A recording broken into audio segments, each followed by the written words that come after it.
ওকে, আমরা শুরু করি। জি। ওকে, সুপ্রিয় সুধী, আপনারা যারা এই মুহূর্তে ফেসবুকে আমাদেরকে দেখতে পাচ্ছেন, ফোনে কিংবা কম্পিউটারের পর্দায়, তাদের সবাইকে আমাদের এই অনুষ্ঠানের সাথে যুক্ত হওয়ার জন্য শুরুতেই অভিনন্দন জানাচ্ছি।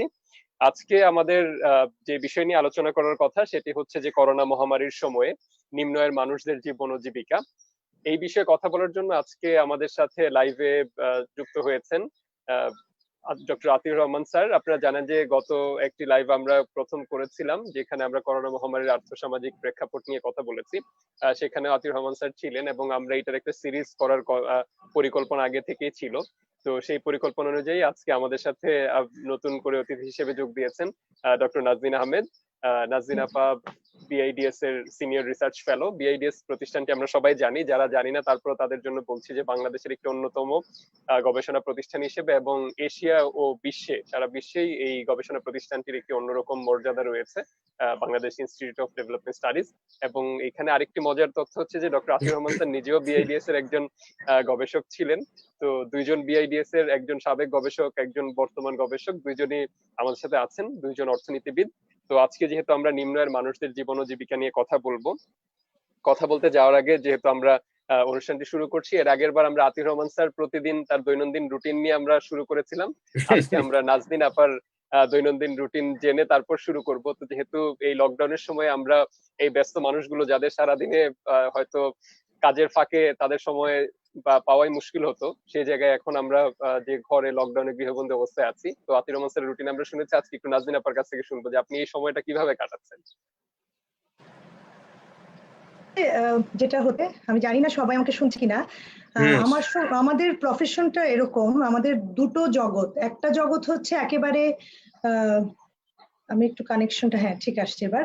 আমাদের দুইটা জগৎ, আমরা যারা গবেষণায় আছি। একটা জগৎ হচ্ছে একেবারে আপন ভুবন। আপন ভুবনে আমাদেরকে লেখাপড়া করতে হয়, রিপোর্ট করতে হয়, নিজের রিপোর্ট লিখতে হয়, নিজের প্রজেক্ট প্রপোজাল বা কোনো রিসার্চ নিয়ে চিন্তা করতে হয়।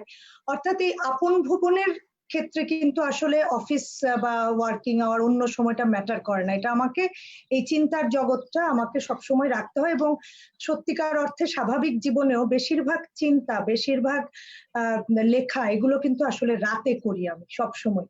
সবাই ঘুমিয়ে গেলে আমার একটা সময় হচ্ছে যে যেই কঠিন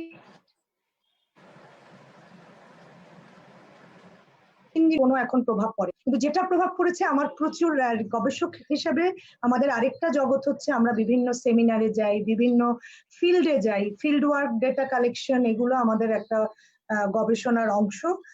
আমাদেরকে অনেক সভা সমিতি সেমিনারে যেতে হয়, বিভিন্ন মিটিং এ যেতে হয়। প্রায় আমি আতিউর ভাইয়ের সাথে সমন্বয়ে গিয়ে অনেক সেমিনারে অংশ নেই। এই জিনিসগুলো এখন টোটালি বন্ধ। সেটার একটা অন্য রূপ হচ্ছে এই যে ইমরান আজকে ডাকলো, ওইটারই একটা বহিঃপ্রকাশ হচ্ছে। এটা আমার চেঞ্জ। সো দৈনন্দিন জীবনে আমাকে এখন বাসায় বসেও প্রচুর কাজ করতে হচ্ছে, বরং একটু কাজ বেড়েছে। কারণ আগে একটা টিভিতে প্রোগ্রাম থাকলে অন্য টিভিকে বলতাম যে আজকে অমুক টিভিতে প্রোগ্রাম আছে, আজকে আপনাদের এখানে আসতে পারবো না। এখন সমস্যা হচ্ছে ওটা আর বলার উপায় নেই। প্রত্যেকে সকালবেলা উঠলে আমি দেখি হোয়াটসঅ্যাপে অন্তত 3 থেকে 4টা টিভি থেকে 4টা-5টা প্রশ্ন দেয়া থাকে, আপা আমাদের রুটিন হচ্ছে বাড়ির ভিতরে বসেই একটু সাজগোজ করতে হয়, আমরা আবার করি মানে অভ্যাসবশত।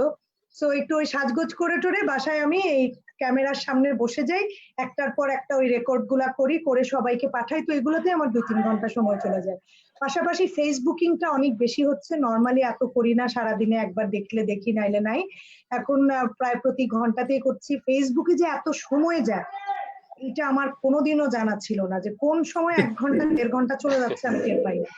আর বাকি সময়টা আসলে আমার স্বাভাবিক রুটিনই। তবে বাসায় বাচ্চারা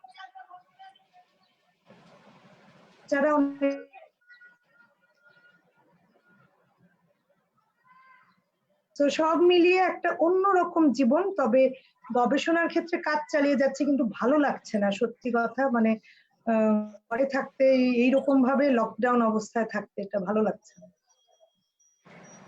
ধন্যবাদ আপা, আপনার সুন্দর দৈনন্দিন রুটিন, যে এখনো এত লকডাউনের মাঝখানেও কত ব্যস্ততার দিন পার করছেন। তো আতিউর রহমান স্যারের কাছ থেকে শুনছিলাম স্যার আরেকটু সংক্ষেপে যদি আপনার মানে রুটিনে কোনো পরিবর্তন এসছে কিনা বা কোনো আপগ্রেড হয়েছে কিনা সেটা যদি স্যার একটু বলতেন, আমরা একদম সিরিয়াস আলোচনায় চলে যাওয়ার আগে আর কি।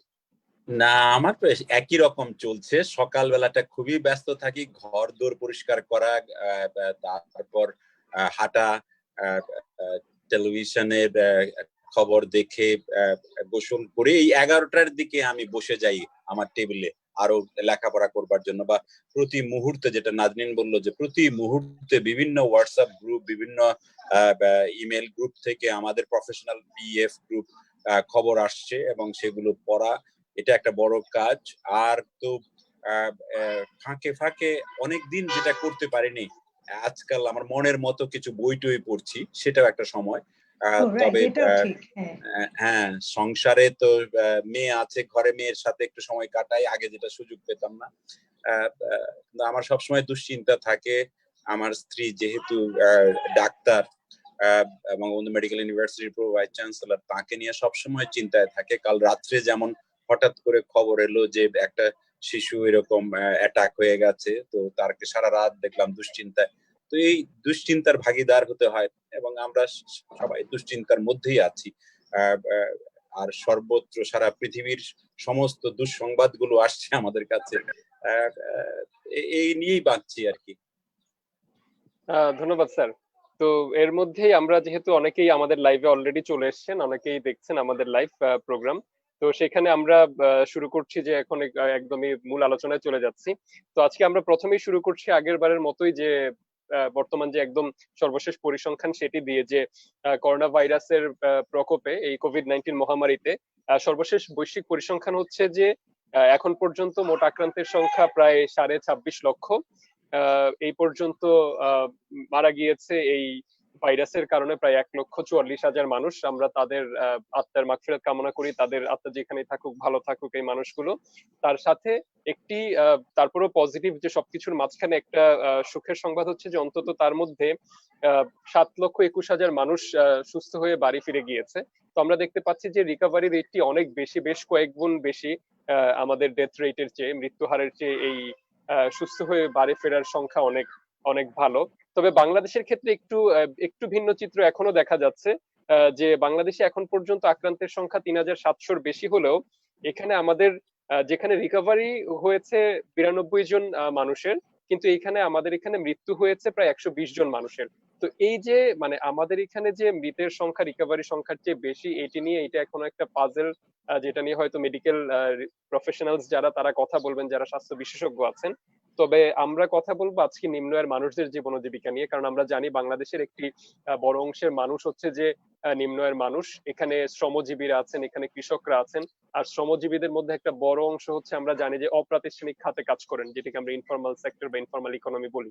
তো এই অপ্রাতিষ্ঠানিক খাতে কাজ করা মানুষগুলোর অনেকেরই আজকে জীবন ও জীবিকা হুমকির মুখে পড়েছে। এবং আমরা একটি জরিপ দেখতে পেয়েছি, আপনারা সবাই জানেন যে বিআইজিডি এবং পিপিআরসি এই দুটি ব্র্যাক ব্র্যাক যে এনজিও আছে, তাদের একটি গবেষণা প্রতিষ্ঠান বিআইজিডি ব্র্যাক ইউনিভার্সিটির সাথে, সেই প্রতিষ্ঠান দুটি গবেষণা করে তারা জানিয়েছে যে ইতোমধ্যে আমাদের এখানে শহরে কাজ হারিয়েছে প্রায় 71% শ্রমজীবী মানুষ। অর্থাৎ 100 জন কাজ করতে থাকলে সেই শ্রমজীবী মানুষদের প্রায় 70 জন এখন কাজ হারিয়েছে। এবং গ্রামে এই সংখ্যাটা একটু তুলনামূলক কম হলেও সেটিও 50-60% মধ্যে। তো এর মধ্যে তারা আরো অনেকগুলো কথাই বলেছে, যে আসলে এখানে দরিদ্র পরিবারগুলো ইতিমধ্যেই তাদের খাবার, 3 বেলা খাবারে তাদের পুষ্টি, যে খাবারের পুষ্টি মান থাকার কথা, সেগুলো প্রায় 2/3 কমে গেছে। তো এরকম অনেকগুলো পরিসংখ্যান আমরা জানি। তো সেই পরিসংখ্যান অনুযায়ী আসলে আমাদের কি করা উচিত, যে এই মুহূর্তে আমাদের এই নিম্ন আয়ের মানুষদের জন্য বর্তমানে কি অবস্থায় আছে, সেটি যদি আতিউর রহমান স্যার একটু বলতেন। ধন্যবাদ ইমরান। আমি এই নিয়ে কয়েকদিন ধরে লিখছি এবং বলছি। আমি এই সার্ভেটার রেজাল্ট নিয়েও জানি। তবে আমাদের দুই ভাবে ভাবতে হবে। একটা হলো যে শহরের যারা এখনো এই অনানুষ্ঠানিক খাতের যারা রয়ে গেছেন, যারা অনানুষ্ঠানিক খাতে যেমন রিক্সাওয়ালা, এখানে ফেরিওয়ালা অনেকেই কাজ করতেন, তাদের কিন্তু একটা বড় অংশ গ্রামে চলে গেছে, ইতিমধ্যেই গ্রামে চলে গেছে। আর যারা এখানে রয়ে গেছেন তারা বেশ বিপাকে আছেন, তারা বেরোতে পারছেন না কোন নতুন কাজে, আবার অনেক সময় তারা প্রাতিষ্ঠানিক যে সমস্ত সোশ্যাল সেফটি নেট আছে সেটার মধ্যেও তারা নেই। সুতরাং তাদের হাতে খাবার পৌঁছে দেওয়ার জন্য যে প্রাতিষ্ঠানিক মেকানিজম সেটা এখনো পুরোপুরি দাঁড়ায় নাই। আমাদের আসলে অনেকগুলো সময় চলে যাচ্ছে, আমরা একটা ডেটাবেস এরই মধ্যে তৈরি করা উচিত ছিল যে বিভিন্ন বস্তিতে বিভিন্ন এলাকাতে কত মানুষ এখনো আছে, তাদের মোবাইল ব্যাংক অ্যাকাউন্টটা কি, এবং তারা স্থানীয় ওয়ার্ড কমিশনার, এনজিও, স্বেচ্ছাসেবী মিলে তাদেরকে একসঙ্গে একটা ডেটাবেজের মধ্যে নিয়ে আসা খুব জরুরি। যদি না হয়ে থাকে এখনো তাড়াতাড়ি এটা করে ফেলা উচিত এবং তাদের হাতে কিছু ক্যাশ টাকা পৌঁছে দেওয়া। আমরা ব্র্যাকের একটা হিসেব মতে এটা প্রায় 1500 থেকে 1800 টাকা হলে পরে 4 জন পরিবারের মোটামুটি প্রায় 1 মাস চলে যায়। কিন্তু এর পাশেও কিন্তু খেয়াল করতে হবে এদের বস্তিতে থাকলেও এদের ভাড়া দিতে হয়, তাদের পানির খরচ লাগে, তাদের বিদ্যুতের খরচ দিতে হয়। এগুলো তারা কোত্থেকে পাচ্ছে, তারা কিভাবে আছে? সুতরাং খাওয়ার ছাড়াও আরো অন্যান্য খরচগুলো তাদের আছে। এই জায়গাগুলোতে আমার মনে হয় যে কাল বিলম্ব না করে দ্রুত তাদেরকে একটা নেটওয়ার্কের মধ্যে নিয়ে আসা, ডেটাবেজের মধ্যে নিয়ে আসা। মাননীয় প্রধানমন্ত্রী বলেছেন যে তাদের জন্য তালিকা তৈরি করা। এখানে মেয়রদের একটা গুরুত্বপূর্ণ ভূমিকা আছে। মেয়ররা যদিও ঢাকা উত্তরের মেয়র যদিও হাঙ্গার একটা হটলাইন তৈরি করেছেন এবং সরকারের যে 333 হটলাইন আছে সেখানেও মানুষ বলতে পারছে যে আমি অভুক্ত আছি। কিন্তু আমার মনে হয় এটা চলতে থাকুক, কিন্তু পাশাপাশি একটা ক্র্যাশ প্রোগ্রাম হিসাবে সেখানে সামরিক বাহিনী, পুলিশ সবাই মিলে এবং স্থানীয় যে স্বেচ্ছা শ্রমিক আছে আমরা সবাই মিলে তাড়াতাড়ি একটা আরবান যে ইনফর্মাল সেক্টরে যারা কর্মচ্যুতি ঘটেছে, যাদের কথা বললে তুমি 71%, এরা কারা, এদেরকে একটা লিস্টের মধ্যে শুধু না, এদেরকে একটা আমি বলবো পেমেন্ট সিস্টেমের মধ্যে নিয়ে চলে আসা, এবং এদের অনেকেরই হয়তো মোবাইল ব্যাংক অ্যাকাউন্ট আছে তাদের। সুতরাং একদিকে এগুলো চেক করা যে এই অ্যাকাউন্ট গুলো ঠিক আছে কিনা, আর যদি না থাকে নতুন অ্যাকাউন্ট নেওয়া, নিজের যদি না থাকে তাহলে তার স্ত্রীর আছে কিনা, তার স্ত্রীর যদি না থাকে তার মেয়ের আছে কিনা, তার মেয়ের যদি না থাকে তার আত্মীয় স্বজন বা পড়শির আছে কিনা, এরকম করে একটা টোটাল একটা ডেটাবেস তাড়াতাড়ি করে ফেলা, কারণ এটা কালকেই শেষ হয়ে যাবে না। সুতরাং আগামীতেও এটার প্রয়োজন হবে। আমার মনে হয় যে এই কাজটি খুব করা দরকার। যেটা সবচেয়ে বেশি বিপদে পড়েছে ইনফর্মাল সেক্টরে, যারা দিন আনি দিন খায়, আজকে ইনকাম করলে আজকে খেতে পারি এরকম একটা মানুষ, এবং এদেরকে খাবার দিতে গিয়েও নতুন রকমের স্বাস্থ্য ঝুঁকি তৈরি হয়। সবাই দল বেঁধে যদি একসঙ্গে আসেন সেখানেও কিন্তু স্বাস্থ্য ঝুঁকি তৈরি হতে পারে। সুতরাং সবচেয়ে ভালো হয় যে তাদের লিস্টে যদি থাকতো, আমরা তাদেরকে টাকা পাঠিয়ে দিলাম এবং বস্তির আশেপাশে আমাদের দোকানগুলো খুলতে দিলাম, সেখানে সুরক্ষা নিয়ম মেনে তারা সেখান থেকে খাবার কিনে নিত, সেটা হলো সবচেয়ে ভালো হতো। আর সেটা যদি নাও হয়, খাবার যদি পৌঁছতে হয়, তাদের ঘরে খাবার পৌঁছে দেওয়ার ব্যবস্থা করতে হবে। কোন ডেপুটি কমিশনার, যেমন সেদিন শেরপুরের ডেপুটি কমিশনার বললেন যে তারা তাদের হটলাইনে যে সমস্ত ইনফরমেশন পাচ্ছে, রাত্রিবেলা তারা তাদের বাড়ির সামনে খাবারটা দিয়ে আসছে। তো এরকম আমার মনে হয় যে ইনোভেটিভ ওয়েতে এই লোকগুলোকে খাওয়াবো। আজকে সকালে শুনছিলাম যে আমাদের পর্যটন শিল্পের সাথে জড়িত যারা এভিয়েশন শিল্প, ছোট ছোট রেস্টুরেন্ট, এরকম প্রায় 40 লক্ষ মানুষ আছে যাদের হয়তো আর কিছুদিনের মধ্যে তাদেরও খাবার দিতে হবে, এরকম একটা সংকট তৈরি হয়েছে।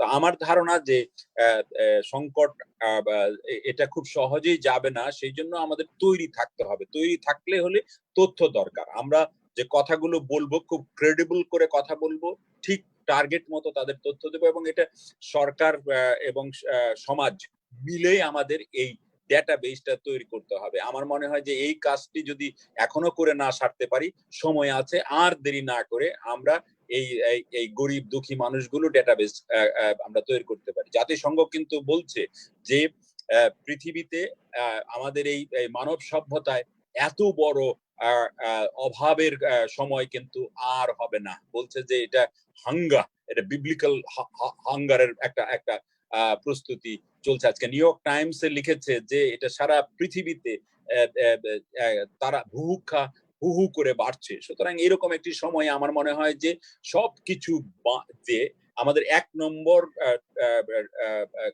টার্গেট অবশ্যই আমাদের স্বাস্থ্যকর্মী, ডাক্তার, তাদেরকে সুরক্ষা করা। তাদের কোনো অবস্থাতে অনেক ডাক্তার কিন্তু না খেয়ে আছে, এটাও খেয়াল করতে হবে।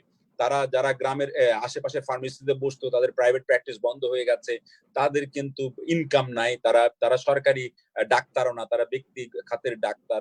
তাদের স্বাস্থ্যকর্মী যারা, তারা প্রচন্ড ঝুঁকি নিয়ে কাজ করছেন, তাদেরও সুরক্ষা দেওয়া খুব জরুরি। এটা ১ নম্বর। আমাদের ইমিডিয়েটলি, আমি গতকালকেও একটা লেখা লিখেছি যে আমাদের বাজেট তাড়াতাড়ি এটা রিঅর্গানাইজ করা উচিত, প্রুনিং করা উচিত। যেখানে এই বছর ডেভেলপমেন্ট প্রজেক্ট না করলেও চলে, সেই টাকাগুলো সরিয়ে এনে আমরা পাবলিক ওয়েলফেয়ারে অর্থাৎ জনকল্যাণে ব্যয় করবো। সেটা বড় কাজ হবে। ডাক্তার এবং স্বাস্থ্যকর্মীদের এবং হসপিটালের জন্য বড় অঙ্ক খরচ করা, বাকিটা এই হাঙ্গার, যাদের অনানুষ্ঠানিক খাতের যারা না খেয়ে আছে তাদের খাওয়া, এই দুটোর ক্ষেত্রে তাড়াতাড়ি অর্থকে রিডাইরেক্ট করে নিয়ে আসা। আর যদি অর্থ না থাকে, বাংলাদেশ ব্যাংকে বলা সরকারকে তাদের ওয়েজ এন্ড মিনস যে অ্যাকাউন্টটা আছে সেই অ্যাকাউন্টের ট্যাপ খুলে দেওয়া, সেখানে তারা দরকার হলে ওভারড্রাফট নিয়ে তারা টাকা দিবে সরকারকে। এবং আমার মনে হয় যে আগে মানুষ বাঁচাই, মানুষ বাঁচালে অর্থনীতি নিয়ে আমরা মধ্যমেয়াদে বা স্বল্প মেয়াদে কাজ করতে পারবো। কিন্তু এই মুহূর্তের বড় প্রয়োজন যে যারা না খেয়ে আছে, যারা অভুক্ত, যাদের আসলে প্রয়োজন, সবচেয়ে প্রয়োজন বেঁচে থাকার, এমনকি নিম্ন মধ্যবিত্ত এবং মধ্যবিত্তের মধ্যেও এই সংকট দেখা দিবে যদি আগামীতে, বিশেষ করে প্রাইভেট সেক্টরের বেতন হয়তো ১-১.৫ মাস পরে তারা আর দিতে চাইবে না। সুতরাং আমাদের কিন্তু প্রস্তুত থাকতে হবে, খালি সরকারের উপরে নির্ভর না করে আমাদের নিজেদের যে সংগঠনগুলো আছে তাদের মাধ্যমেও আমাদের এগোতে হবে। আমরা রবীন্দ্র সঙ্গীত সম্মেলন পরিষদ থেকে ইতিমধ্যেই আমরা সকল শাখা থেকে যে সমস্ত শিল্পী, ধরো একটু দিত, গানের শেখাতো কিংবা তবলা বাজাতো, কোনো অনুষ্ঠানে যেত, বন্ধ হয়ে গেছে, প্রায় না খেয়ে আছে, তাদের নাম সংগ্রহ করে আমরা শাখায় শাখায় আমরা টাকা নিজেরা মেম্বাররা তুলেছি, আর বিভিন্ন প্রতিষ্ঠান থেকে তুলে আমরা এই টাকা মোবাইলের মাধ্যমে বিভিন্ন শাখা মাধ্যমে আমরা কিন্তু পৌঁছে দিচ্ছি। সুতরাং এরকম অন্যান্য যে পেশাজীবীরা আছে তারাও এইভাবে এগিয়ে আসুন, এসে তাদের যে গ্রুপ আছে তাদেরকে সহযোগিতা করা। আর যারা দুঃখী মানুষ, গরিব মানুষ, তাদের জন্য সরকার, স্থানীয় সরকার এবং ব্যক্তি খাতের যে কর্পোরেট লেভেল আছে তাদের সিএসআর, যেটা কালকে নাজনীন লিখেছে চমৎকার ভাবে, যে কর্পোরেট খাত কই, হাজার হাজার কোটি টাকা নাকি তাদের আছে, তারা কোথায়, তারা ঘুমিয়ে আছেন কেন? তাদের কাছে আহ্বান যে আপনাদের সিএসআর অ্যাক্টিভিটিস বাড়ান। এবং বাংলাদেশ ব্যাংকের কাছে আমার অনুরোধ থাকবে যে তাদের একটা সিএসআর ডিজাস্টার ম্যানেজমেন্ট ফান্ড, 10 কোটি টাকার একটা ফান্ড আমরা তৈরি করে দিয়ে এসেছিলাম, সেটাকে 10 গুণ বাড়ান না কেন, তাকে 20 গুণ বাড়ান না কেন, বাড়িয়ে বিভিন্ন ব্যাংকে বলেন যে আপনারাও এখানে জমা দেন এবং দিয়ে এই সমস্ত গরিব মানুষের খাওয়ার ব্যবস্থা করেন। আমার মনে হয় যে সেটি হবে সবচেয়ে বড় কাজ এই মুহূর্তে। ধন্যবাদ স্যার, খুব সুন্দর করে আমাদের এই সময়ে কি করা দরকার প্রথম আলোচনার শুরুতে এত অনেকগুলো কথা বলার জন্য। তার মধ্যে একটি খুব গুরুত্বপূর্ণ কথা এসেছে যে আমাদের ডাটাবেস। তো ইতিমধ্যে আমরা শুনতে পেয়েছি যে সরকার ডাটাবেস তৈরি করার কাজ শুরু করেছে, এবং এই ডাটাবেসে মোটামুটি আমাদের ইনফর্মাল সেক্টরে যারা আছেন, এই মানুষগুলো খেটে খাওয়া মানুষ সবাই যদি ডাটাবেজে চলে আসেন, সেটি অনেক বড় একটি কাজ হবে। আসলে স্যার যেটি বলছিলেন, এই শুধু এই মহামারীর সংকটের সময় না, এটি আমাদের সামনের যে কোনো দুর্যোগ, যে কোনো ধরনের ইমার্জেন্সি এই সিচুয়েশনের ক্ষেত্রে আমাদেরকে হয়তো এই মানুষগুলোতে পৌঁছানোর, তাদেরকে খাদ্য সহায়তা, অন্যান্য সহায়তা দেওয়ার ক্ষেত্রে অনেক সাহায্য করবে। তো আমরা এখন একটু নাজনীন আপার কাছে চলে যাব, আপার কাছে জানতে চাইবো যে আসলে আমরা অনেকগুলো বিষয় নিয়ে কথা বলছি, এবং স্যারও যেমন বললেন যে আপনি এবং স্যার, আমরা এই দুইজন অতিথির, দুইজন অর্থনীতিবিদদের একটা জায়গায় মিল দেখতে পাচ্ছি যে আপনারা দুইজনই শুরু থেকে একদম মার্চের মাঝামাঝি থেকে, যখন আমরা লকডাউন নিয়ে কথা বলছি, কিংবা কিভাবে আমরা এই মহামারীকে রুখতে পারবো, কিভাবে আমরা এই মানুষদের জন্য রেশনিং এর ব্যবস্থা করব কিনা, নিম্ন আয়ের মানুষদের জন্য, গার্মেন্টস কর্মীদের জন্য কি করতে হবে, বা অপ্রাতিষ্ঠানিক খাতে যারা আছে তাদের জন্য কি করতে হবে, এরকম নানান বিষয় আপনারা কথা বলে আসছেন। এবং স্যার যেমন বললো যে আপনারা দুইজনই আসলে এই একটা ব্যাপারে খুবই সোচ্চার, যে যারা আমাদের গার্মেন্টস এর এই যে হাজার হাজার কোটি টাকার মালিক, আমরা বলছি যে এত বছরের একটা রপ্তানি খাত, তাদের প্রথম মাসের বেতনটা দেওয়ার জন্য কেন মাননীয় প্রধানমন্ত্রীর কাছে গিয়ে মানে সবার আগে তারাই কেন প্রণোদনাটা নিল, কেন 1 মাসের বেতন দেওয়ার মতো অনেক গার্মেন্টস এর, যেখানে বড় গার্মেন্টস গুলোর সামর্থ্য সহজেই থাকার কথা আমরা মনে করি, তো সেই জায়গায় কেন তারা এগিয়ে আসলো না? এরকম অনেকগুলো প্রশ্ন আপনারা শুরু থেকেই তুলছেন। তো সবকিছু মিলিয়ে আর কি এই নিম্ন আয়ের মানুষদের নিয়ে আপনার মতামত যদি তুলে ধরেন নাজনীন আপা। আমার শ্রদ্ধেয় কলিগ বিআইডিএস এর এবং আমাদের সবার প্রিয় ডক্টর আতিউর রহমান, বাংলাদেশ ব্যাংকের সাবেক গভর্নর, উনি এত সুন্দর করে বলেছেন পুরো পিকচারটা, সেখানে আমি কিছু শুধু যুক্ত করি। প্রথমত হচ্ছে ডাটাবেজের ব্যাপারে বলি।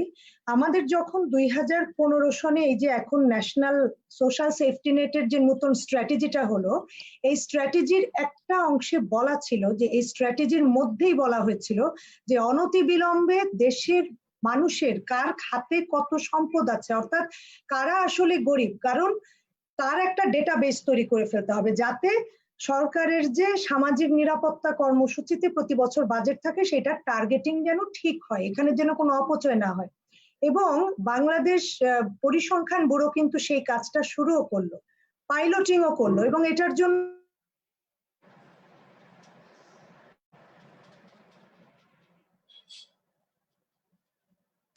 দেয়া ছিল। তো এই যে অর্থ বরাদ্দ দেওয়া হলো, পাইলটিং শুরু হলো, ওই কাজটা যদি দেখেন আজকে করা থাকতো, আজকে যদি আমাদের সেই সামাজিক নিরাপত্তা কর্মসূচির অংশ হিসেবে, নতুন স্ট্র্যাটেজির অংশ হিসেবে যে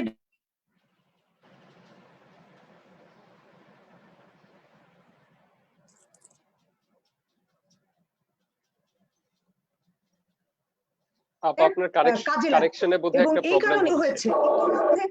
যে এবার বোধহয় কানেকশনটা এসেছে, আমি আবার একটু বলি, কানেকশনটা বোধহয় ঠিক হয়েছে এখন।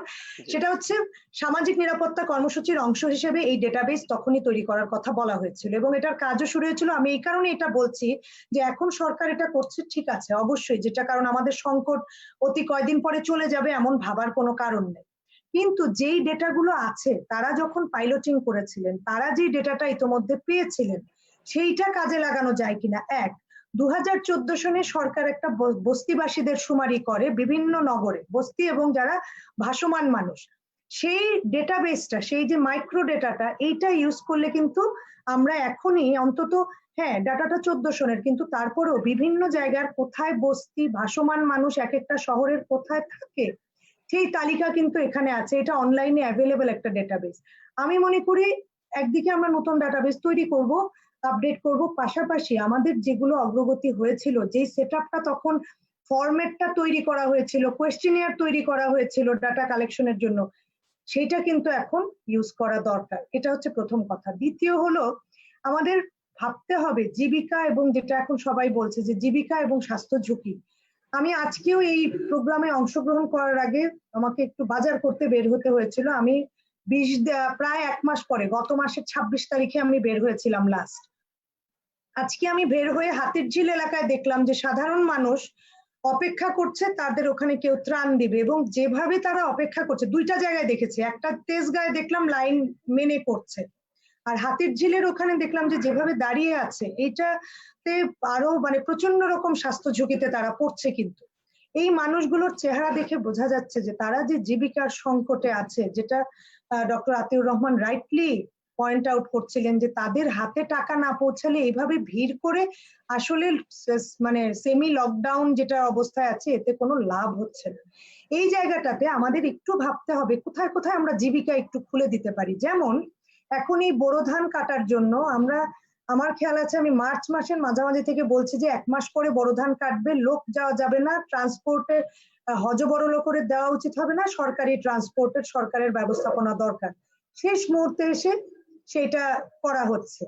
কিন্তু এখন সামনে কিন্তু আমাদের আরো অন্য ফসল আছে, আমার আউশ ধানের প্রস্তুতি নিতে হবে, এবং এই বোরো ধান কাটলেই খালি হবে না, এটাকে মিলে নিয়ে যেতে হবে, এটার প্রসেসিং করতে হবে, আবার সেইখান থেকে সারা দেশে যেসব জায়গায় ধান উৎপাদন হয় না বা আমাদের মতো সাধারণ মানুষের কাছে, সেইখানেও কিন্তু পৌঁছাতে হবে।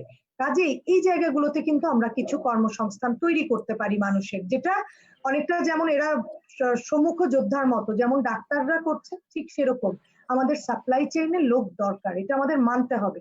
যেমন সরকারের যেসব প্রণোদনা, ইভেন ধরেন পোশাক খাতেরও প্রণোদনা বলি বা ক্ষুদ্র মাঝারি শিল্প উদ্যোক্তার প্রণোদনা বলি, ক্ষুদ্র মাঝারি উদ্যোক্তার 20,000 কোটি টাকার প্রণোদনা দেয়া হচ্ছে চলতি মূলধনের জন্য। এখন আমি যদি জানি যে আমি লোন নিয়ে প্রোডাক্ট তৈরি করে বিক্রি করতে পারবো, তাহলে আমি লোন নিব, কিন্তু আমি যদি প্রোডাক্ট বিক্রির ব্যবস্থা না থাকে, তাহলে আমি লোনের বোঝায় কেন যাব? কাজেই এই প্রণোদনা কিন্তু এমন না যে আমি টাকা নিয়ে খালি শ্রমিককে দিয়ে দিলাম বা আমাকে ফেরত দিতে হবে না, তা কিন্তু না। সুতরাং যদি সাপ্লাই চেইন ঠিক না হয় তাহলে এই প্রণোদনার টাকাও কেউ নিতে আসবে না, আর যারা নিবে তাদের একটা বড় অংশ ঋণ খেলাপি হয়ে যাবে যদি আমি সাপ্লাই চেইন ঠিক না করি। কাজেই আমি মনে করছি আমরা যেমন ডাক্তার, পুলিশ, আর্মি এদেরকে নিয়ে আমরা কাজ করছি, প্রশাসনের লোকজন, ব্যাংকার, ঠিক একইভাবে দেশের বিভিন্ন জরুরি পণ্যের সাপ্লাই চেইন ঠিক রাখার যে জন্য আমার মনে হয় যে আমরা এক ধরনের ভলান্টিয়ার গ্রুপ তৈরি করতে পারি, যেখানে অনানুষ্ঠানিক খাতে বা বিভিন্ন কোম্পানিতে যারা হয়তো ঠিক একেবারে ওয়ার্কার পর্যায়ে না, মোটামুটি হোয়াইট কলার জব যারা করতেন, তারাও কিন্তু এসব জায়গায় অংশ নিতে পারেন এবং এই সময় তাদের ইনকাম হতে পারে। একটু খেয়াল করেন যে এই মুহূর্তে সরকারের অফিস আদালত বন্ধ, প্রত্যেকটা সরকারি অফিসে মাইক্রোবাস আছে, বিভিন্ন জায়গায় কর্মচারীদের আরাম দেওয়ার করার বাস আছে, সেগুলো অকেজো মানে সেগুলো পড়ে আছে এবং পড়ে থেকে থেকে অকেজো হয়ে যাচ্ছে, অনেক গাড়ির ব্যাটারি নষ্ট হয়ে যাবে এই পুরাই টাইমের মধ্যে। এই ভেহিকেল গুলাকে আমরা কিন্তু সাপ্লাই চেইনে কাজে লাগাতে পারি। এবং এই মুহূর্তে আমাদের ভীষণভাবে দরকার হচ্ছে যারা হাউসহোল্ড বেসড শিল্প, অর্থাৎ যেখানে ঘরের মধ্যে 2-4 জন মিলে কাজ করেন সবসময়, হয়তো নিজের গৃহে যারা আছেন তারাই এটাতে অংশ নেন, সেই ধরনের হাউসহোল্ড বেসড শিল্পগুলাকে আমরা চালু রাখতে পারি কিনা। এবং অনেক ক্ষেত্রে কিন্তু এদের বাজার হচ্ছে স্থানীয় হাট, এখন হাট তো হবে না, তাহলে ওইখানে আমি যেমন শহরে যেমন সুপার মার্কেট থাকে এরকম ব্যবস্থা করে আমরা এই কুটির শিল্পে যেসব পণ্য তৈরি হয়, যেমন কেউ সরিষা ভাঙায় তেল তৈরি করে, কেউ হয়তো হাঁস মুরগির খাবার তৈরি করছে, কেউ হয়তো মুড়ি চিড়া ভাজছে, কাজে এইরকম জায়গায় এই পণ্যগুলাকে স্থানীয় বাজারের যে সাপ্লাই চেইন সেইটা ঠিক রাখার কিন্তু আমরা উদ্যোগ নিতে পারি। এই কথাগুলো বলার অর্থ হচ্ছে অবশ্যই আমরা যে সাহায্য দেয়া, সেই ক্ষেত্রে ডক্টর আতিউর রহমান যেহেতু বলেছেন আমি রিপিট করছি না, ওই ব্যবস্থাগুলো একদম ফলো করতে হবে, উনি মানে সব দিকে বলেছেন। তার পাশাপাশি কিছু কিছু কর্মসংস্থান কিন্তু করা সম্ভব, স্বাস্থ্য ঝুঁকি কমিয়েই করা সম্ভব। যেমন বোরো ধান কাটতে যারা গেছে তাদেরকে আমরা যদি বিভিন্ন বাসা বাড়িতে যেমন থাকে তারা অন্য সময় ওরকম থাকতে দিলে কিন্তু রোগ ছড়ানোর সম্ভাবনা আছে। বরং আমাদের অনেক সাইক্লোন শেল্টার আছে বিভিন্ন জেলায়, বড় বড় স্কুল আছে, ওইসব জায়গায় যদি তাদের থাকার বন্দোবস্ত করা যায় এবং তাদের খাওয়ার দায়িত্বটাও যদি আমরা নিয়ে নিই, তাহলে কিন্তু ওই সময় দেখা যাবে যে আমরা এটা কাজে লাগাতে পারছি, মানে তাদেরকে কাজে লাগাতে পারছি কর্মসংস্থানে। ধন্যবাদ নাজিন আপা, খুব সুন্দর করে আমাদেরকে ওভারঅল কি কি আসলে আমাদের করার দরকার, সামগ্রিকভাবে আমাদের নিম্ন আয়ের মানুষরা কি অবস্থায় আছে এবং কৃষকদের জন্য বিশেষ করে আপনি বরাবরই বলে এসেছেন যে কৃষকদের জন্য আমাদের কি করা উচিত, এই জায়গাগুলোতে আমাদের সরকারের কি করা উচিত এবং স্থানীয় সরকার কি করতে পারে। তাছাড়া বোরো ধান কাটার কথা এসছে, তো আতিউর রহমান স্যারও একজন কৃষকের অর্থনীতিবিদ আমরা জানি, তো স্যারের কাছে এই ব্যাপারে যে বোরো ধান কাটার মৌসুম এখন হাওরে, আপনি স্যার জানেন যে ইতিমধ্যে আমরা দেখতে পেয়েছি যে বন্যার পূর্বাভাস আছে, কারণ সেখানে পাহাড়ি ঢল চলে আসে। তো এরকম অনেক ধরনের মানে শঙ্কার মুখে কৃষকরা আছে, যেখানে শ্রমিক পাওয়া যাচ্ছে না অনেক জায়গাতে। তো সেখানে প্রশাসন কিছু জায়গায় এগিয়ে আসছে, আমরা এমন কিছু ঘটনা দেখেছি হাওরে একদমই সাবসিডাইজড রেটে ভর্তুকি দিয়ে সেখানে কৃষি যন্ত্রাংশ দেয়া হচ্ছে ধান কাটার জন্য। তো এরকম কিছু উদ্যোগ আমরা বিচ্ছিন্নভাবে দেখতে পাচ্ছি। তো সারা দেশের জন্যই স্যার এই বোরো ধান কাটার মৌসুমে, কারণ আমাদের খাদ্য নিরাপত্তা সবার আগে, এরকম একটি দুর্যোগের মুহূর্তে এই খাদ্য নিরাপত্তার কথা আপনারা শুরু থেকে বলে আসছেন, তো সেই জায়গায় স্যার আপনি এই বোরো ধান কাটার মৌসুমে কোন কাজগুলো করলে আমরা ঠিক মতো একদম পুরো ফসলটি নিয়ে আসতে পারবো এবং ফসলের ন্যায্য মূল্য নিশ্চিত করার জন্য কৃষকদের, সেই কাজ সরকারের পক্ষ থেকে কি কি কাজ করা যেতে পারে? আতিউর রহমান স্যার। ধন্যবাদ ইমরান। নাজনীন খুব ভালোভাবে স্মল সেক্টর যারা, তাদের কি করা দরকার সেগুলো নিয়ে কথা বলেছে, আমি সেগুলো রিপিট করতে চাই না। আমি এবার বোরো ফসলে সরাসরি চলে যাই। আমাদের বোরো আমাদের প্রধান ফসল, আউশ খুব সামান্য, আমনও বেশ বড়, সুতরাং এই সময় বোরোটাই সবচেয়ে গুরুত্বপূর্ণ। মনে রাখতে হবে 10-12% বোরো কিন্তু আমাদের হাওর অঞ্চল থেকে আসে, এবং সেই জন্য এবং হাওরের একটা ঝুঁকি হলো যে কোনো সময় ফ্ল্যাশ ফ্লাড আসতে পারে। যদি সেরকম বন্যা আসে তাহলে হাওর ধান কাটা নষ্ট হয়ে যায়। এবং হাওরের মধ্যেও আবার একটা ভিন্নতা আছে, যেগুলো বটম হাওর যেটাকে বলা যায়, একদম শেষ দিকে যেগুলো, সেখানে সাধারণত একটু আগে ধান উঠে এবং এগুলো দেশি বোরো, এটা কিন্তু HIV বোরো না, এটা দেশি বোরো। এবং সেই ধান মোটামুটি ভাবে কাটা হয়ে গেছে। আমাদের 7টি জেলা আছে এই হাওরের, এবং সেইখানে এখন ধান কাটা শুরু হয়ে গেছে।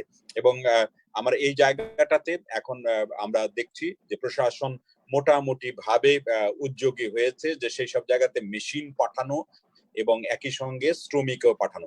আমি একটু আগে মৌলভীবাজারের একজন কর্মকর্তার সাথে কথা বললাম এবং তিনি বললেন যে স্যার এখানে লোকাল যে শ্রমিকরা আছে তারা যথেষ্ট এবং তারা এখানে হাওরে ধান কাটতে সাহায্য করছে। ইতিমধ্যে এক্সটেনশন ডিপার্টমেন্টের বদলতে শখানেক হারভেস্টার এবং রিপার তারা সেখানে কাজ করছে এবং খেয়াল রাখতে হবে যে এই সমস্ত মেশিন ইকোনমি অফ স্কেল বলে একটা জিনিস আছে, যখন তখন পাঠালে হবে না। যখন ধানটা মোটামুটি পেকে আসবে, অনেক জায়গা তারা কাজ করতে পারবে, সেরকম কাজ কিন্তু অলরেডি তারা শুরু করে দিয়েছে এবং যারা লোকাল লেবার তারা দল বেঁধে এক জায়গায় কাজ করছে, আবার সরে গিয়ে আরেক জায়গায় কাজ করছে।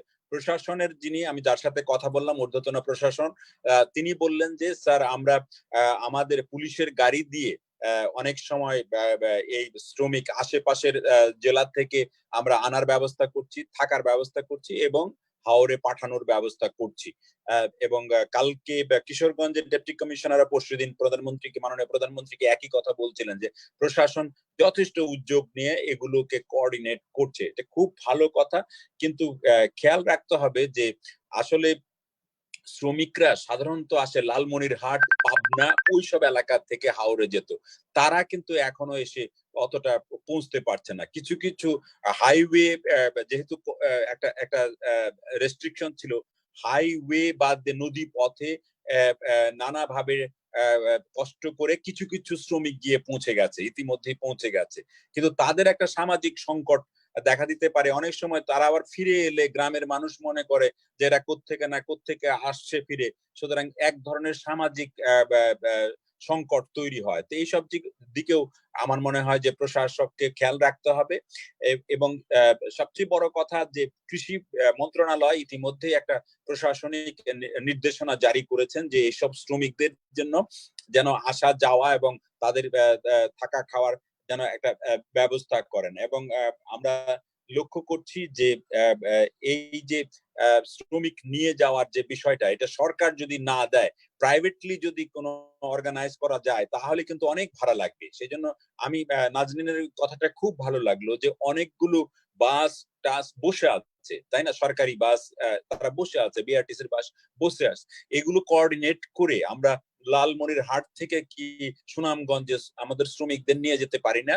এই লালমনিরহাটের ডেপুটি কমিশনার এবং সুনামগঞ্জের ডেপুটি কমিশনার দুজনে কথা বলে এবং পুলিশের এসপি দুজনে কথা বলে একটা কোঅর্ডিনেট করে এদেরকে স্বাস্থ্য সুরক্ষা করে সিভিল সার্জনকে দিয়ে পরীক্ষা করিয়ে শ্রমিকদের তারপরে কি নিয়ে যাওয়া যায় না?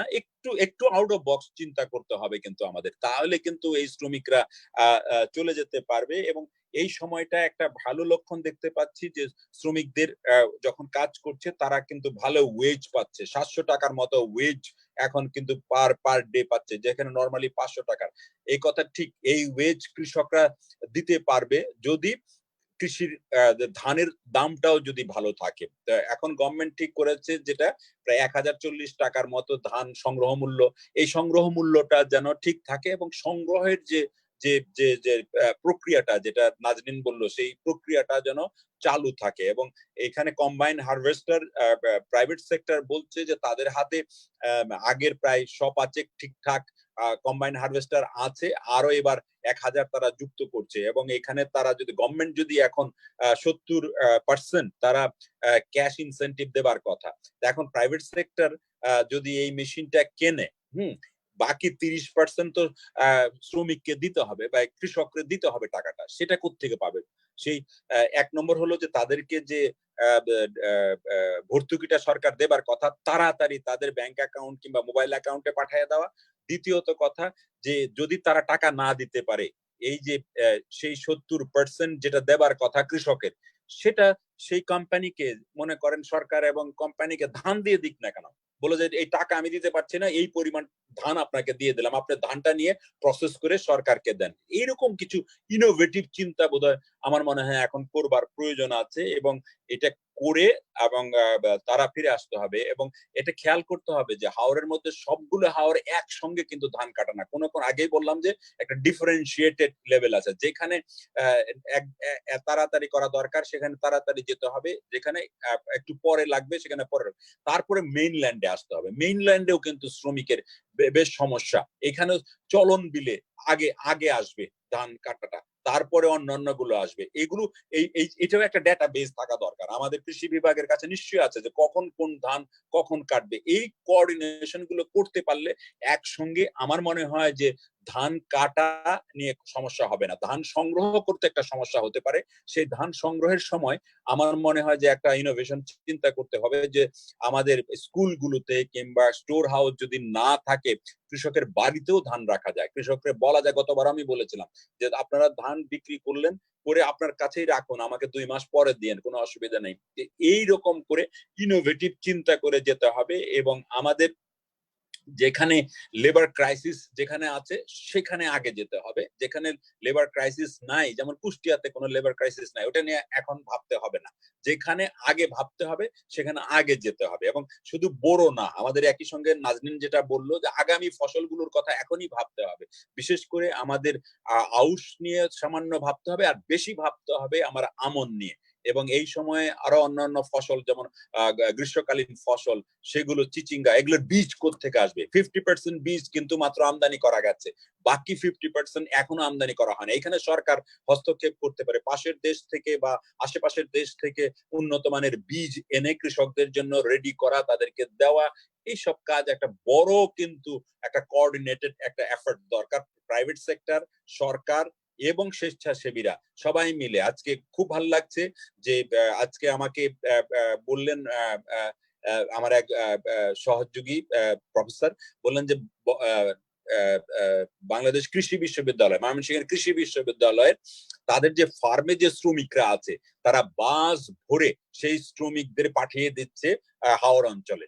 এইভাবে সবাই মিলে যদি আমরা চিন্তা করি, এবং যেটা নাজনীন বললো, সরকারের যে সমস্ত বাস ট্রাক আছে সেগুলোকে ব্যবহার করে এবং স্বাস্থ্য সুরক্ষা নীতি মেনে কোঅর্ডিনেশন করে এসপি, ইউএনও, ডিসি তাদের সাথে কোঅর্ডিনেট করে একসঙ্গে এই কাজগুলো যদি করা যায়, আমার মনে হয় যে এটা খুবই জরুরি হবে। কারণ খাদ্য সংকটটাই হবে আমাদের জন্য সবচেয়ে বড়। আমরা অন্য দেশের চেয়ে ভালো অবস্থানে আছি, আমাদের বড় ফসল খুব ভালো হয়েছে, অন্যান্য ফসলও আমাদের ভালো, মানুষ অনেক ইনোভেটিভ নতুন চাষবাস করে, এবং তাদের জন্য মার্কেটিং ব্যবস্থাটা যদি চালু রাখা যায়। কারণ পাবনাতে লাউ বিক্রি হচ্ছে 1 টাকায়, বেগুন বিক্রি হচ্ছে, টমেটো বিক্রি হচ্ছে 2 টাকায়, অথচ ঢাকা শহরে 30 টাকা।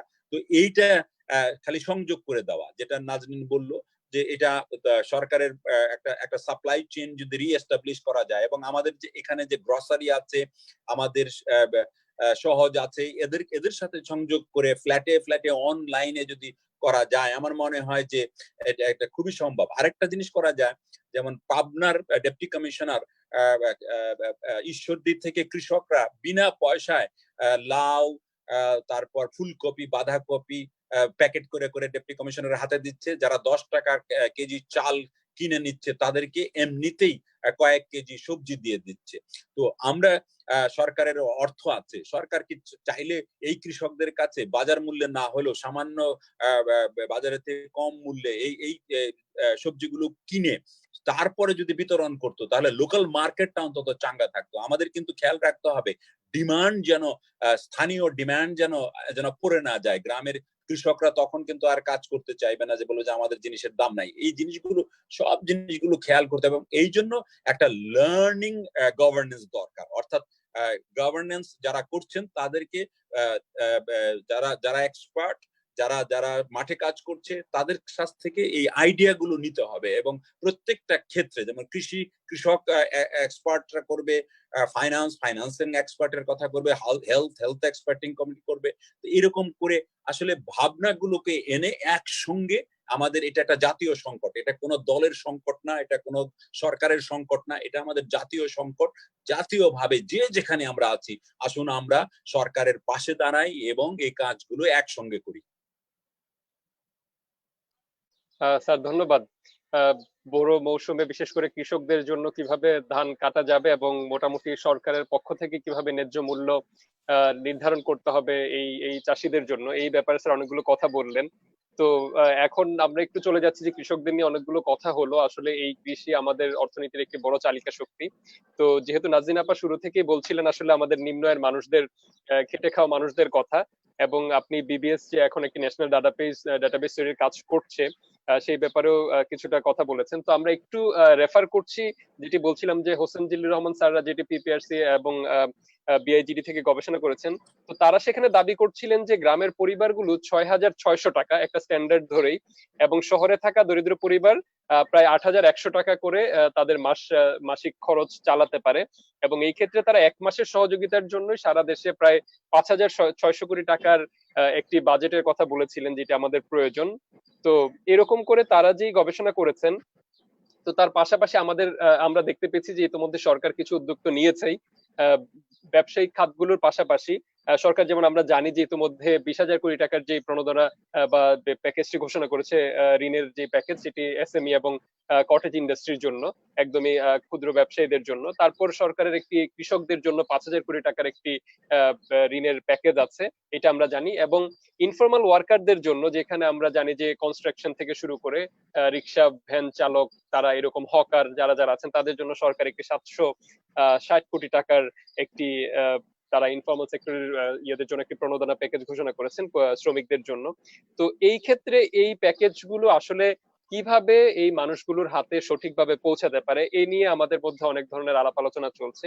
তো নাজনীন আপার কাছে এই ব্যাপারটি নিয়ে জানতে চাইবো যে এই যে প্যাকেজগুলো ঘোষণা করা হচ্ছে, এবং আমি একটু পরে আতিউর রহমান স্যারের কাছে আবার তো আমরা যাবোই, যে বাংলাদেশ ব্যাংকও একটি খুব সম্প্রতি একটি 3,000 কোটি টাকার একটি ফান্ড ঘোষণা করেছে, যেখানে ক্ষুদ্র ঋণ দেওয়া হবে একদমই কৃষক বা প্রান্তিক পর্যায়ের মানুষদের, ক্ষুদ্র ব্যবসায়ীদের। তো সেই জায়গায় যাওয়ার আগে সরকারের যে 760 কোটি টাকার ইনফর্মাল সেক্টরের অপ্রাতিষ্ঠানিক খাতের শ্রমজীবীদের জন্য যে প্যাকেজ, এবং কৃষকদের জন্য যে 5,000 কোটি টাকার ঋণের প্যাকেজ, আর 20,000 কোটি টাকার যে বড়, মানে এত বড় বড় অঙ্কের আমরা ঋণের প্রণোদনার কথা শুনতে পাচ্ছি, আসলে এগুলো কিভাবে মানুষের কাছে সঠিকভাবে পৌঁছানো যায়, এই ব্যাপারে একটু নাজনীন আপা যদি প্রথমে বলেন। দেখুন, প্রত্যেকটা প্যাকেজের ক্ষেত্রে ঋণ দেওয়ার যে স্ট্রাকচারটা, সেটাও কিন্তু বলা আছে। এখন 2,000 ধরেন ক্ষুদ্র উদ্যোক্তাদের দিয়ে শুরু করি। ক্ষুদ্র উদ্যোক্তাদের জন্য সরকার 20,000 কোটি টাকার প্রণোদনা দিয়েছে, তারা 4% সুদে এটা পাবেন। ব্যাংকের কাছে বাংলাদেশ ব্যাংক টাকা দিয়ে দিবে, কমার্শিয়াল ব্যাংকের কাছে, কমার্শিয়াল ব্যাংক 9% নিবে, কিন্তু সরকার 5% ফেরত দিয়ে দিবে। ঋণ গ্রহীতার উপরে পড়বে 4%-এর লোন। কিন্তু আমি একটু আগে যে কথাটা বললাম, যে আমি যদি আজকে একটা ক্ষুদ্র ব্যবসার উদ্যোক্তা হই, আর এটা হচ্ছে আমার ওয়ার্কিং ক্যাপিটালের জন্য, আমি কখনই ঋণটা নিব? আমি যখন জানবো যে আমি ব্যবসাটা করতে পারবো, তখন আমি ঋণ নিব। আমার যদি সাপ্লাই চেইন ঠিক না থাকে, আমার যদি পণ্যের ফ্যাক্টরি আমি খুলতে না পারি, সেই পণ্য বাজারজাতকরণ করতে না পারি, তাহলে আমি কিসের জন্য লোন নিব? আমি লোন নিব অনলি ঋণ খেলাপি হওয়ার জন্য। সেটা তো আমরা চাই না। কাজেই সাপ্লাই চেইনটা ঠিক রাখতে হবে। আমরা কেউ বলছি না স্বাস্থ্য ঝুঁকি বাড়াতে, আমরা বলছি না লাভ দিয়ে কালকেই সবকিছু খুলে দিতে, কিন্তু এটা অত্যন্ত প্রশংসনীয় যে প্রণোদনাটা দেয়া হচ্ছে। কিন্তু এই প্রণোদনার টাকা তখনই ব্যবহার হবে, তখনই মানুষ এই প্রণোদনা গ্রহণ করবে, যদি আমরা ইনোভেটিভ চিন্তা করে সংযোগ ঘটিয়ে দিতে পারি বিভিন্ন পণ্যের। কৃষির জন্য যে 5,000 কোটি টাকার প্রণোদনা, আপনি দেখবেন এটা কিন্তু শস্য কৃষির জন্য নয়। এটা হচ্ছে শস্যর মধ্যে শুধু ফুল আর ফল এগুলো আছে, কিন্তু আমরা কৃষি বলতে যেটা ধান, চাল বুঝি, সেটার জন্য কিন্তু এই প্রণোদনা না। এটাও ওয়ার্কিং ক্যাপিটাল, যেটা হাঁস, মুরগি, মাছের খামার, গরুর খামার, এগুলোতে কাজে লাগবে। প্রথমে 5% বলা হলেও এটাও পরে 4% করা হয়েছে। খুবই ভালো উদ্যোগ, কিন্তু এখানেও এই প্রশ্নটা একই। আমি একদিনের মুরগি হ্যাচারি আমার যদি থাকে, আমি সেই মুরগির বাচ্চা বিক্রি করতে না পারলে আমি লোন নিব কেন? কাজেই আমি এই জন্য বারবার বলছি, আমরা ফ্রন্টলাইন যোদ্ধা হিসেবে যেমন ডাক্তার, ব্যাংকার, সাংবাদিক, পুলিশ, প্রশাসন, এদেরকে আইডেন্টিফাই করেছি, এর মধ্যে এখন আমার ফ্রন্টলাইন যোদ্ধা লাগবে সাপ্লাই চেইন ঠিক রাখা। আমার পাঠাও সহজ এরকম যেমন আছে, ই ক্যাবে তারা নানান কিছু করতে চাচ্ছেন, কিন্তু ডোর টু ডোর সাপ্লাই এবং এক একটা এলাকায় বড় বড় এমন যেখানে খুব ভিড় হবে না, সেই ধরনের পাইকারি বাজার, খুচরা বাজার, এই চেইনটা ঠিক করে দিলে তাহলেই কিন্তু ডক্টর আতিউর রহমান যেটা রাইটলি বলছিলেন, যে ডিমান্ড যেন থাকে, সেইটা তখন ঠিক থাকবে। কাজেই আমি মনে করি এই মুহূর্তে এই প্রণোদনার সাথে সাথে খুবই জরুরি হচ্ছে এই সাপ্লাই চেইন ঠিক রাখা, এবং ওই 750 কোটি টাকার অনানুষ্ঠানিক প্রণোদনা ছাড়া বাকিগুলো কিন্তু ক্লিয়ারলি বাংলাদেশ ব্যাংক বলে দিয়েছে যে কমার্শিয়াল ব্যাংকের মাধ্যমে ঋণ হবে। আর যেটা বাংলাদেশ ব্যাংক যে প্রণোদনাটা দিচ্ছে, যেটা মাইক্রো ক্রেডিট যে যারা দেয় সেই সংস্থাগুলোর মাধ্যমে ডিসবার্সড হবে যারা অনানুষ্ঠানিক খাতের উদ্যোক্তা আছে। এটা খুব, আমি মনে করি অনানুষ্ঠানিক খাতের উদ্যোক্তার সংখ্যাই কিন্তু বেশি। এই কারণে 20,000 কোটি টাকার যে ক্ষুদ্র মাঝারি শিল্পের যে ফান্ডটা আছে, সেই একইভাবে অনানুষ্ঠানিক খাতের জন্য একটা বড় ফান্ড দেওয়া উচিত। কারণ 20,000 কোটি টাকার সেই ফান্ডটা কেবলমাত্র নিতে পারবেন যার রেজিস্টার্ড বিজনেস। যার রেজিস্টার্ড বিজনেস না, সে তো ব্যাংকের কাছ থেকে লোন নিতে পারবে না। আবার দেখেন, এখন অনানুষ্ঠানিক খাতে যেহেতু মাইক্রো ক্রেডিট সংস্থার মাধ্যমে, বা মাইক্রো ক্রেডিট বলবো না, আমি বলবো যে এনজিওর মাধ্যমে যেহেতু দিতে হবে, ফলে তাদের কিন্তু লোনের হারটা কিন্তু তাদের উপরে বেশি পড়ছে, কারণ ওইটার খরচ বেশি। ফলে অনানুষ্ঠানিক খাতে যারা অতি ক্ষুদ্র উদ্যোক্তা, যাদের আসলে বেশি সুবিধা পাওয়া উচিত আমি মনে করি, তাদের উপরে কিন্তু লোনের বোঝা চলে যাচ্ছে বেশি।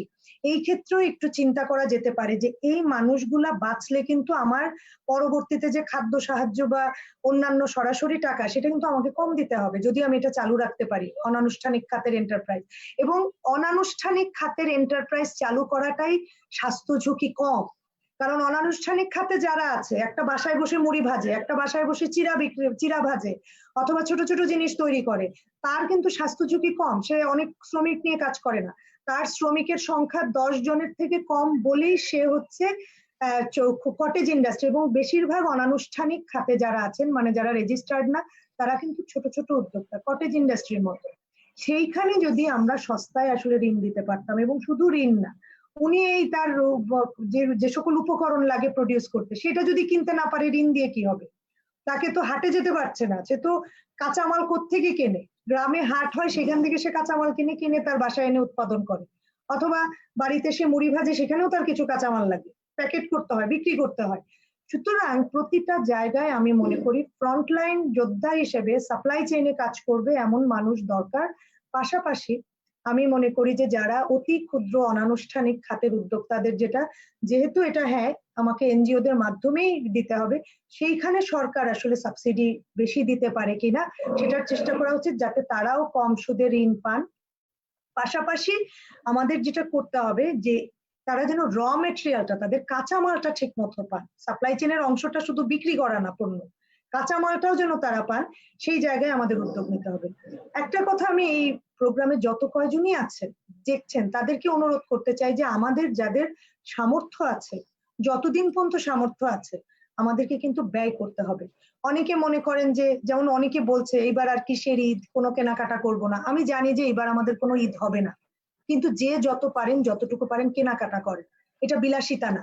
এই মুহূর্তে যাদের সামর্থ্য আছে সে কেনাকাটা করে দরকার হয়ে রেখে দেন বাসায়, কিন্তু কেনাকাটা বলি শুধু খাদ্য বলছি না, অন্যান্য সামগ্রীও। কেন?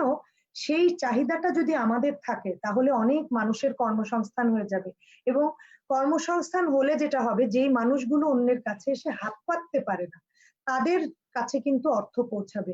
কাজেই আমি বলবো যে এটা একটা, যে আমরা আরেকটা জিনিস হচ্ছে, আমরা সবাই এখন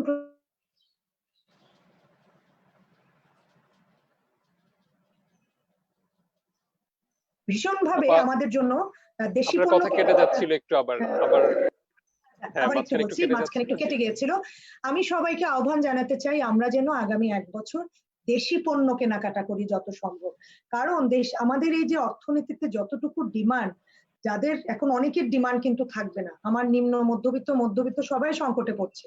কাজেই যাদের কিছু ডিমান্ড থাকবে, যারা কিছু খরচ করতে পারবেন, আমরা যদি দেশীয় পণ্য কেনাকাটা করি, মান ভালো না হলেও যেন কি, এটা অর্থনীতির সাথে ইমোশনটাকে মিশিয়ে বলছি, এটার একটা অর্থনৈতিক ব্যাখ্যা আছে। আমি যত বেশি দেশি পণ্য কিনবো, দেশের কর্মসংস্থান হবে, এবং সেই পণ্যগুলো সাপ্লাই সবকিছু হয়ে আমার দেশের অর্থনীতির চাকাটা ঘুরবে।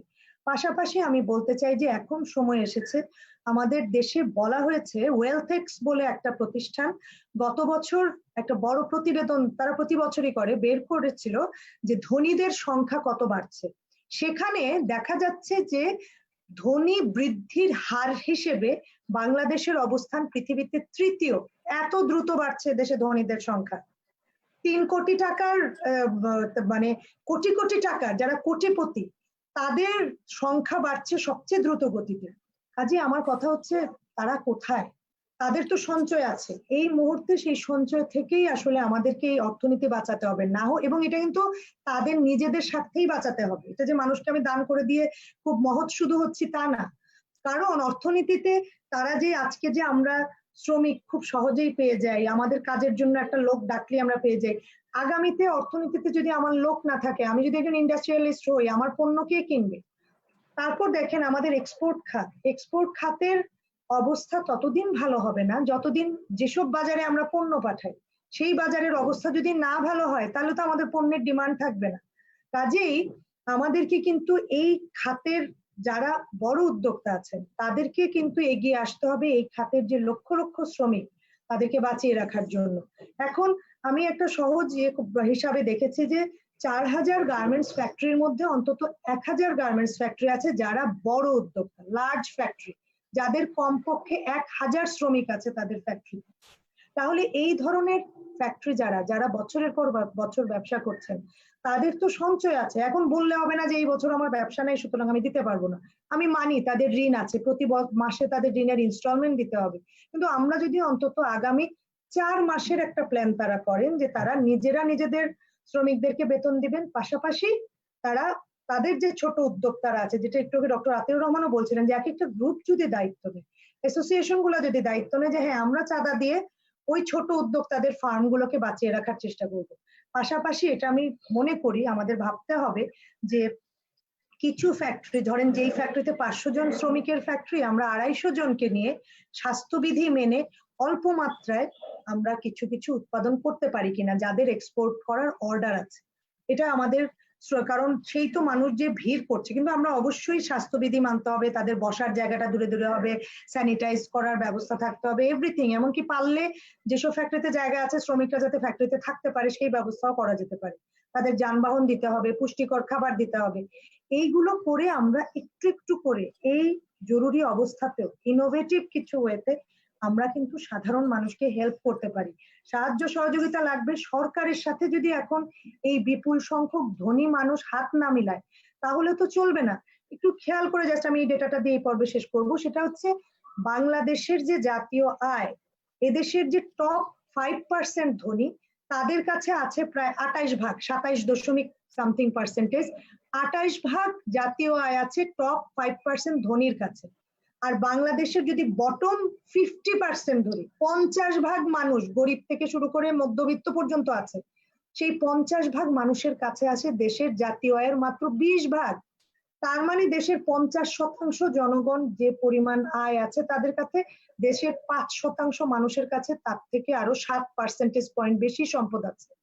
কাজে এই মানুষগুলো যদি এগিয়ে না আসে এই অর্থনীতি বাঁচাতে পারবো না। এবং এই কারণে আমি মনে করি ডক্টর আতিউর রাইটলি বলেছেন যে একটা সিএসআর এর ফান্ড, সরকার যে ইতিমধ্যে যে একটা ফান্ড করেছে যে এই করোনা ভাইরাস মোকাবেলার ফান্ড, সেইখানে বিভিন্ন বড় বড় ব্যক্তিদেরকে কন্ট্রিবিউট করার জন্য আহ্বান জানাতে হবে তারা। এবং আমি মনে করি যে এই জন্য আসলে কারা কতটা করছেন সেইটার একটা স্টক টেকও করা উচিত। এখন আর এটা এমন না যে আমার ইচ্ছা হলে করলাম, ইচ্ছা হলে করলাম না, বিষয়টা সেই পর্যায়ে নাই। মানুষের জীবন মরণের প্রশ্ন, এই নিম্ন আয়ের মানুষগুলাকে আমাদের বাঁচাতে হবে। সরাসরি অর্থ সাহায্য দিতে হবে, খাদ্য সাহায্য দিতে হবে প্রয়োজনে, কিন্তু অর্থ সাহায্য বেশি কার্যকর। তার পাশাপাশি যেখানে যেখানে সম্ভব আমাদের কিছু কিছু কর্মসংস্থান স্বাস্থ্য ঝুঁকি কমিয়ে করতে হবে। এবং আমি মনে করি যে ওই যে অনানুষ্ঠানিক খাতের ছোট ছোট উদ্যোক্তা, হোম বেসড উদ্যোক্তা, তাদেরকে ঋণটা আর একটু সস্তায় দিতে হবে, তাদের কাছে কাঁচামাল পৌঁছানো এবং তাদের মালামাল বিক্রির ব্যবস্থা নিতে হবে।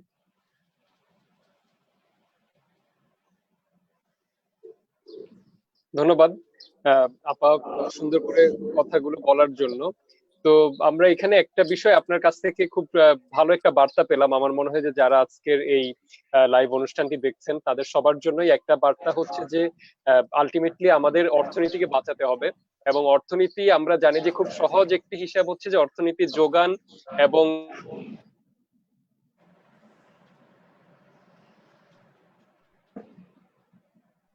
চাহিদা। দুঃখিত, যেহেতু আমাদের ইন্টারাকশন হচ্ছিল কিছুটা ইন্টারনেটে। তো যেটা বলছিলাম যে নাজনীন আপা বললেন যে খুব সহজ কথায় যে আসলে অর্থনীতি যোগান চাহিদা এই দুটো বিষয়ের উপরই টিকে থাকে। তো আমরা যদি চাহিদা তৈরি করতে পারি, চাহিদা চালু রাখতে পারি, তাহলে আমাদের হচ্ছে যে যোগান, যেটি আমরা বলছিলাম ক্ষুদ্র উদ্যোক্তা যারা আছেন বা অপ্রাতিষ্ঠানিক খাতে যারা কাজ করেন, তারা যে যোগানগুলো দেন সেটি আমরা যদি চাহিদাটা ধরে রাখতে পারি, আমরা যদি খাদ্যদ্রব্যের পাশাপাশি অন্যান্য যেসব সামগ্রী আছে, পণ্য আছে, সেগুলো কেনাকাটা করি, এটি হয়তো আমাদের এই পুরো অর্থনীতিকে এই লকডাউন এই এই সময়ের মাঝখানেও অর্থনীতিকে চালু রাখবে এবং আমাদের প্রবৃদ্ধি হয়তো দেশের জাতীয় অর্থনীতি অতটা স্থবির হয়ে পড়বে না। তো এবার আতিউর রহমান স্যারের কাছে একটু যাব যে স্যার, ইতিমধ্যে আমরা জানি যে বাংলাদেশ ব্যাংক, আপনি যেটি আমরা গত 4 দিন আগেই কিন্তু লাইভ অনুষ্ঠানে আপনি বলছিলেন যে বাংলাদেশ ব্যাংক এরকম একটি ফান্ড করতে পারে, যেই ফান্ড বা তহবিল থেকে আমরা যারা একদমই ক্ষুদ্র উদ্যোক্তা আছে, কৃষক আছে, তাদেরকে, যেটা ফর্মাল ব্যাংকের মাধ্যমে যাওয়া সম্ভব না। আমরা কিন্তু স্যার ওইদিন বলছিলাম, অনেকে আমাদেরকে ওই লাইভ অনুষ্ঠানে কমেন্ট করে জানাচ্ছিলেন যে আমরা সবসময় হয়তো ফর্মাল ব্যাংকের মাধ্যমে সব কৃষকদেরকে তাদের কাছে পৌঁছাতে পারবো না, যেটি নাজনীন আপাও বললেন। অনেক ক্ষুদ্র উদ্যোক্তা আছে যাদের ব্যবসাগুলো আসলে নিবন্ধিত না, রেজিস্টার্ড বিজনেস না, যার ফলে তারা ফর্মাল কোনো ব্যাংক থেকে ঋণ পাবে না। তো সেই ক্ষেত্রে বাংলাদেশ ব্যাংক যদি, আপনি আগে স্যার আতিউর রহমান স্যার নিজে ব্র্যাকের মাধ্যমে আগেও একটি এই ধরনের ঋণ প্যাকেজ ঘোষণা করেছিলেন, যেটি আসলে কৃষকদের জন্য, যেটি এনজিও হিসেবে ব্র্যাক হচ্ছে যে কৃষকদের কাছে পৌঁছে দিত। তো এইরকম একটি আইডিয়া আবার আপনি স্যার ওইদিন বলেছিলেন যে এরকম একটি ফান্ড করা যায় কিনা, যেটি আসলে আমরা ক্ষুদ্র ঋণ দানকারী প্রতিষ্ঠানগুলোর মাধ্যমে, যেহেতু ক্ষুদ্র ঋণ দানকারী প্রতিষ্ঠানগুলোর তারা ফর্মাল ব্যাংকের চাইতে আর অনেক বেশি মানুষের কাছে যেতে পারে এবং ক্ষুদ্র ঋণ এই মানুষগুলোকে কাভার করে। তো সেই জায়গায় আপনার আইডিয়াটি স্যার আমরা দেখেছি ইতিমধ্যে বাস্তবায়ন হয়েছে। তো এই ব্যাপারে স্যার, এই যে 3,000 কোটি টাকার ফান্ড, এটি আসলে পর্যাপ্ত কিনা বা কিভাবে মানুষের কাছে যাবে, এবং কেন এই ফান্ডটি আসলে, আমরা এই তো অন্যান্য যে প্রাতিষ্ঠানিক খাতের যেসব ফান্ড দেখেছি, এটা থেকে এটি কিভাবে ডিফারেন্ট? এখানে যে 9% ইন্টারেস্ট রেট বলা হচ্ছে, 9% সুদের হার, সেটি কেন? তারপর আপনি কেন মনে করেন স্যার এটি কৃষকদের জন্য তারপরও কেন ভালো? আপনি এই সুদের হার কিভাবে কৃষকদের, তারা কিভাবে আসলে এই সুদের হারটি তাদের জন্য কি বেশি হয়ে গেল কিনা, এই নিয়ে অনেকের প্রশ্ন আছে। তো সেই ব্যাপারটি যদি আপনি একটু আলোকপাত করেন আতিউর রহমান স্যার। ধন্যবাদ ইমরান। আসলে খেয়াল রাখতে হবে যে আমাদের যে ক্ষুদ্র ঋণ সংগঠনগুলো আছে, প্রায় 3,30,00,000 তাদের সদস্য বিভিন্ন, এবং তারা এখন বসে আছে প্রায় 2,50,000 তাদের কর্মচারী, এবং তাদেরও বেতন দেওয়া তাদের পক্ষে খুব বেশি দিন সম্ভব হবে না। সুতরাং তাদেরকে একটু সক্রিয় রাখা কাজের মাধ্যমে আমার মনে হয় যে বাংলাদেশ ব্যাংক যে সর্বশেষ যে উদ্যোগটি নিয়েছে সেটি তাদের খুব কাজে লাগবে। তাদের কিন্তু এর বাইরেও ব্যাংকের সাথে সরাসরি কাজ করবার অভিজ্ঞতা আছে। আমাদের সময় আমরা লক্ষ্য করেছিলাম যে অনেকগুলো কাজ লিঙ্কেজ প্রোগ্রামের মাধ্যমে আমরা করেছিলাম। এইবারের প্রকল্পটির নতুনত্ব যেটা আমি মনে করি যে খুব ভালো জিনিস, সেটা হলো যে তারা প্রথমে 3,000 কোটি টাকার একটা তহবিল দিছে। নিঃসন্দেহে এটা প্রয়োজনের তুলনায় খুবই সামান্য, কিন্তু এর মধ্যে একটা ভালো দিক আছে যে এই খাতটি বাংলাদেশ ব্যাংক যদি মনে করে যে এটার যথেষ্ট চাহিদা আছে, এটা কিন্তু আবার বাড়াতে পারবে, এই অঙ্কটা বাড়িয়ে নিতে পারবে এবং এই টাকাটা রিভলভ করতে পারবে। যখন টাকা ফেরত দেবে, ব্যাংকের টাকা ফেরত দেবে, ব্যাংক ইচ্ছে করলে আবার তাকে দিতে পারে।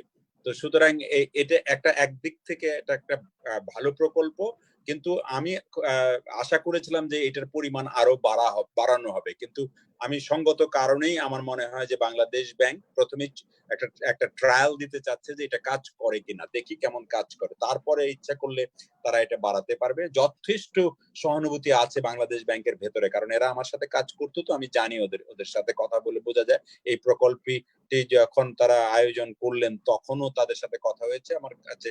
আমি গভর্নরকে, ডেপুটি গভর্নর, এক্সিকিউটিভ যে ডিরেক্টর, সবাইকে ধন্যবাদ দিতে চাই যে তারা এই আউট অফ বক্স চিন্তা করে এইরকম একটি প্রকল্প তারা দাঁড় করাতে পেরেছেন। রেট অফ ইন্টারেস্ট নিয়ে যে প্রশ্নটা আমি কালকে একটা ইন্টারভিউতে বলেছি যে এটা যদি সনাতনী যে সমস্ত ক্ষুদ্র ঋণের যে তহবিল যেভাবে যায়, সেটাতে আমরা খেয়াল করি প্রায় 24% তোমার হাইয়েস্ট রেট অফ ইন্টারেস্ট, তারা এটা ডিক্লাইনিং ফর্মে যায়। অর্থাৎ আজকে 100 টাকা দিলাম, সেটা 10টা ইনস্টলমেন্টে যদি ভাগ হয় তাহলে 10 টাকা শোধ করলে পরের বার 90 টাকার উপরে উঠবে, তারপরের বার 80 টাকা, এরকম করে করে আস্তে আস্তে একটা ইফেক্টিভ রেট অফ ইন্টারেস্ট কিন্তু একটু কমে আসে।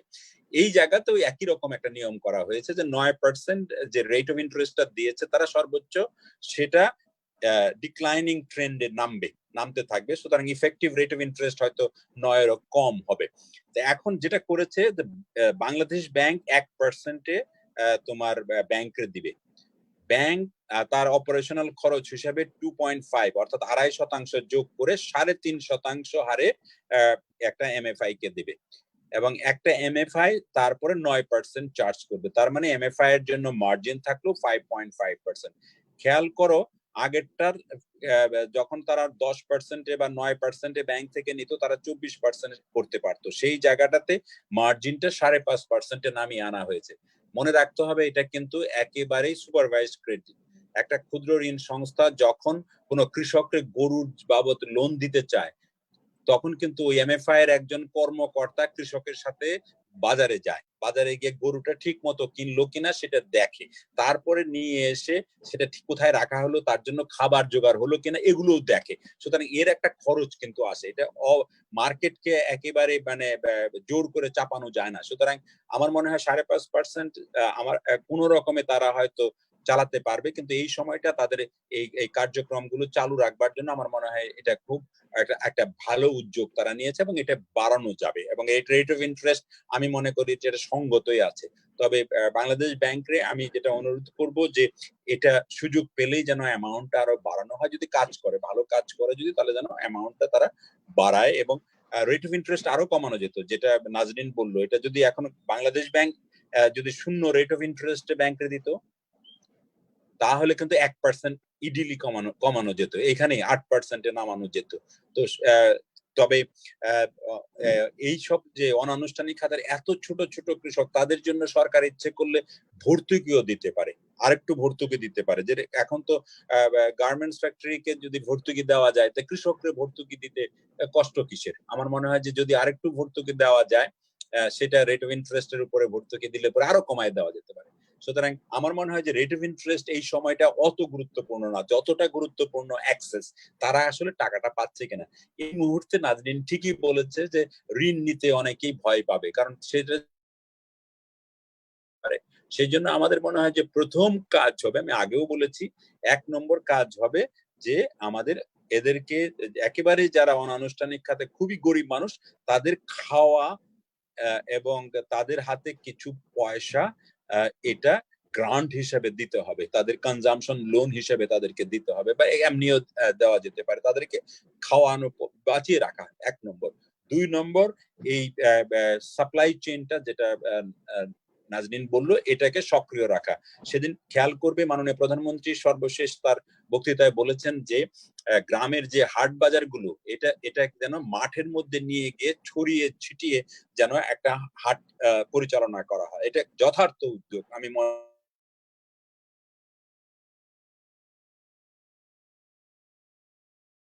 হাট স্যার থেকে আপনার, কিন্তু এরা কিনতে পারবে।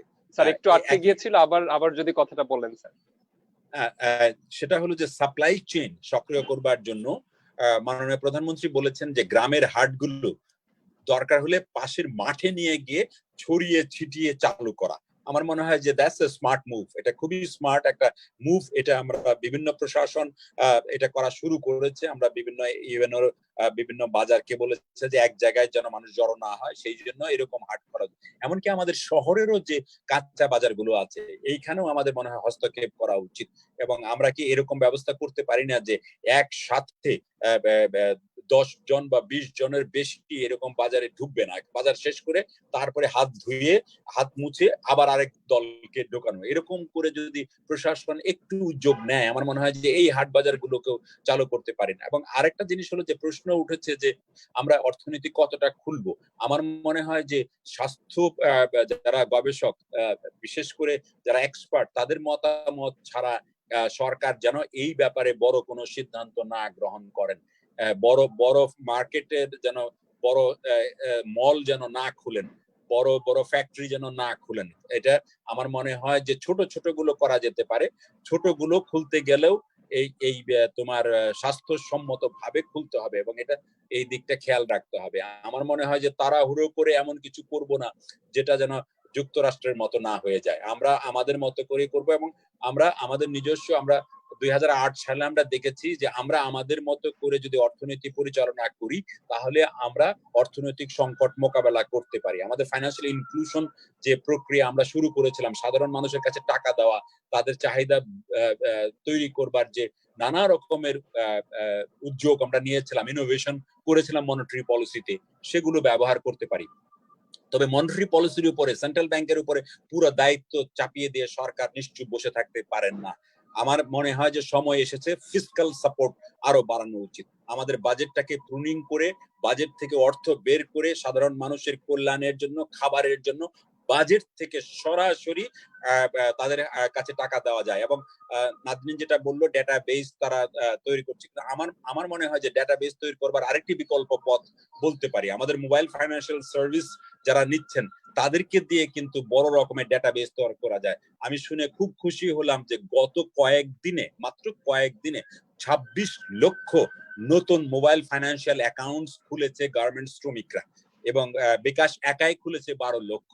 তো সুতরাং এরা যদি দায়িত্ব নেয় তাহলে এই যে অনানুষ্ঠানিক খাতের মানুষজনকেও কিন্তু এরকম অ্যাকাউন্ট খুলতে সাহায্য করতে পারে। আমরা খেয়াল করে দেখেছি যে এক্সিস্টিং যে মোবাইল ফাইন্যান্সিয়াল সার্ভিস যেগুলো চালু আছে সেখানে বেশ কিছু অ্যাকাউন্ট আছে যেগুলোর ব্যালেন্স প্রায় থাকেই না। তারা নিশ্চয়ই খুব গরিব মানুষ যে ব্যালেন্স থাকে না। 2 নম্বর, তাদের যে তারা রিচার্জে যায় না, তারা কোনো রকমের বিলাসিতার মধ্যে নাই। আরেকটা হলো যে তাদের যে ট্রানজাকশন, যেমন রিক্সাওয়ালা যেটা করছেন, মাত্র কয়েকশো বা কয়েক হাজার টাকা পাঠাচ্ছেন, এরকম অ্যাকাউন্ট গুলোকে আলাদা করে ফেলা এবং এইগুলোকে নিয়ে আর পাশে বাকিগুলোকে যুক্ত করে একটা চমৎকার ডেটাবেস, খুব বেশি সময় লাগবে না যদি আমরা সবাই মিলে নেমে পড়ি। এবং এরকম একটি ডেটাবেস হয়ে গেলে তাদের মাধ্যমে আমরা যদি নগদ সহায়তা দেই, তারা বাজার থেকে কিনবে, বাজার চাঙ্গা থাকবে, আমাদের লিকেজ কম থাকবে এবং আমরা একটা ভালো একটা একটা একটা ভরসার পরিবেশ তৈরি করতে পারবো বলে আমার বিশ্বাস। ধন্যবাদ স্যার। তো এইখানে যারা এখন আমাদের সাথে যুক্ত হয়েছেন তাদের জন্য একটু বলতে চাচ্ছি যে স্যার এত সুন্দর করে একটি ব্যাপার ব্যাখ্যা করলেন, যেটি আসলে হয়তো অর্থনীতির ছাত্র না হলে বা অর্থনীতি সম্পর্কে অনেক ভালো ধারণা না থাকলে আমরা যে কেউ বুঝতে পারতাম না। তো স্যার এত সুন্দর করে একদম যাদের কোনো ধারণা নেই তারাও বুঝতে পারবে এমন করে একটি সুন্দর করে বললেন যে আসলে বাংলাদেশ ব্যাংক এখন যে 3000 কোটি টাকার একটি স্কিম ঘোষণা করেছে, এই 3000 কোটি টাকা দেয়া হবে ক্ষুদ্র ঋণ দানকারী প্রতিষ্ঠানগুলোর মাধ্যমে। তো সেইখানে এটির ইন্টারেস্ট রেট আমরা বলছি যে 9% হবে। তো সেই 9%-এর স্যার বললেন যে এটি বাংলাদেশ ব্যাংক দিবে ব্যাংকগুলোকে 1% ইন্টারেস্ট রেটে, ব্যাংকগুলো, বাণিজ্যিক ব্যাংকগুলো দিবে ক্ষুদ্র ঋণ দানকারী প্রতিষ্ঠানগুলোকে তাদের মাত্র 2.5%, যেটি তাদের অপারেশনাল কস্ট, অর্থাৎ তাদের এই ঋণ পরিচালনা, ব্যাংকের যে পরিচালনাগত যে খরচ আছে একদম সেটি রেখে মাত্র 2.5%। তো 3.5%, আর ক্ষুদ্র ঋণ দানকারী প্রতিষ্ঠানগুলো রাখতে পারবে সর্বোচ্চ 5.5%। তো সেই ক্ষেত্রে সব মিলে 9%। এবং স্যার সুন্দর করে বললেন যে কি কেন এই 5.5% এই ক্ষুদ্র ঋণ দানকারী প্রতিষ্ঠানগুলো তারা গ্রামে গঞ্জে যখন পৌঁছে দিবে, তারা যে এই ঋণ পৌঁছে দেয়, তারা এটিকে খুব ভালোভাবে মনিটরিংও করে, সেই কৃষক বা সেই ক্ষুদ্র ব্যবসায়ীরা কিভাবে এই ঋণটি কাজে লাগাচ্ছেন সেটিকে তারা দেখে। তো তাদের অপারেশনাল কস্টের জন্য অনেক বেশি, তাই 5.5% স্যার বললেন যে এটি যৌক্তিক। তো এই ক্ষেত্রে 9% যৌক্তিক, কিন্তু স্যার একটি সুন্দর সমাধানও দিয়ে দিলেন যে আমরা যদি এটিকে আরো কমাতে চাই, যেহেতু একটি কথা এসছে যে এটি আরো কমানো যায় কিনা, স্যার সুন্দর করেই বললেন যে বাংলাদেশ ব্যাংক যদি তাদের 1% ওই ইন্টারেস্ট রেটটি না নেয়, 0% ইন্টারেস্ট রেটে দেয়, তাহলে আমরা দেখতে পারবো যে এটি 8%-এ নেমে এসছে। ক্ষুদ্র কৃষক বা একদম ঋণদান যারা ক্ষুদ্র ঋণ নিয়ে থাকেন একদম গ্রামে গঞ্জে, যারা ফর্মাল ব্যাংকের কাছে যাবেন না, তো তাদের জন্য 8%, 1% কমে যাওয়া হয়তো অনেক বড় একটা কাজ হবে। আতির রহমান স্যার যেমন বললেন, উল্টো স্যার এটিও বললেন যে সরকার যদি চায় সেক্ষেত্রে আরো ভর্তুকিও দিতে পারে, অর্থাৎ সরকার যদি আরো 1-2% ভর্তুকি বলে যে আমি 1% দিয়ে দিব বা 2% দিয়ে দিব, তাহলে এটি আমরা খুব সহজেই দেখবো যে 5 থেকে সরকারের কিন্তু দিচ্ছে। সরকারের একটা উদাহরণ আছে, রেমিটেন্স যারা দেয় তাদেরকে কিন্তু 2% ভর্তুকি দেয় সরকার। তো এই ক্ষেত্রে 2% ভর্তুকি কেন দিতে পারবে না এরকম করে?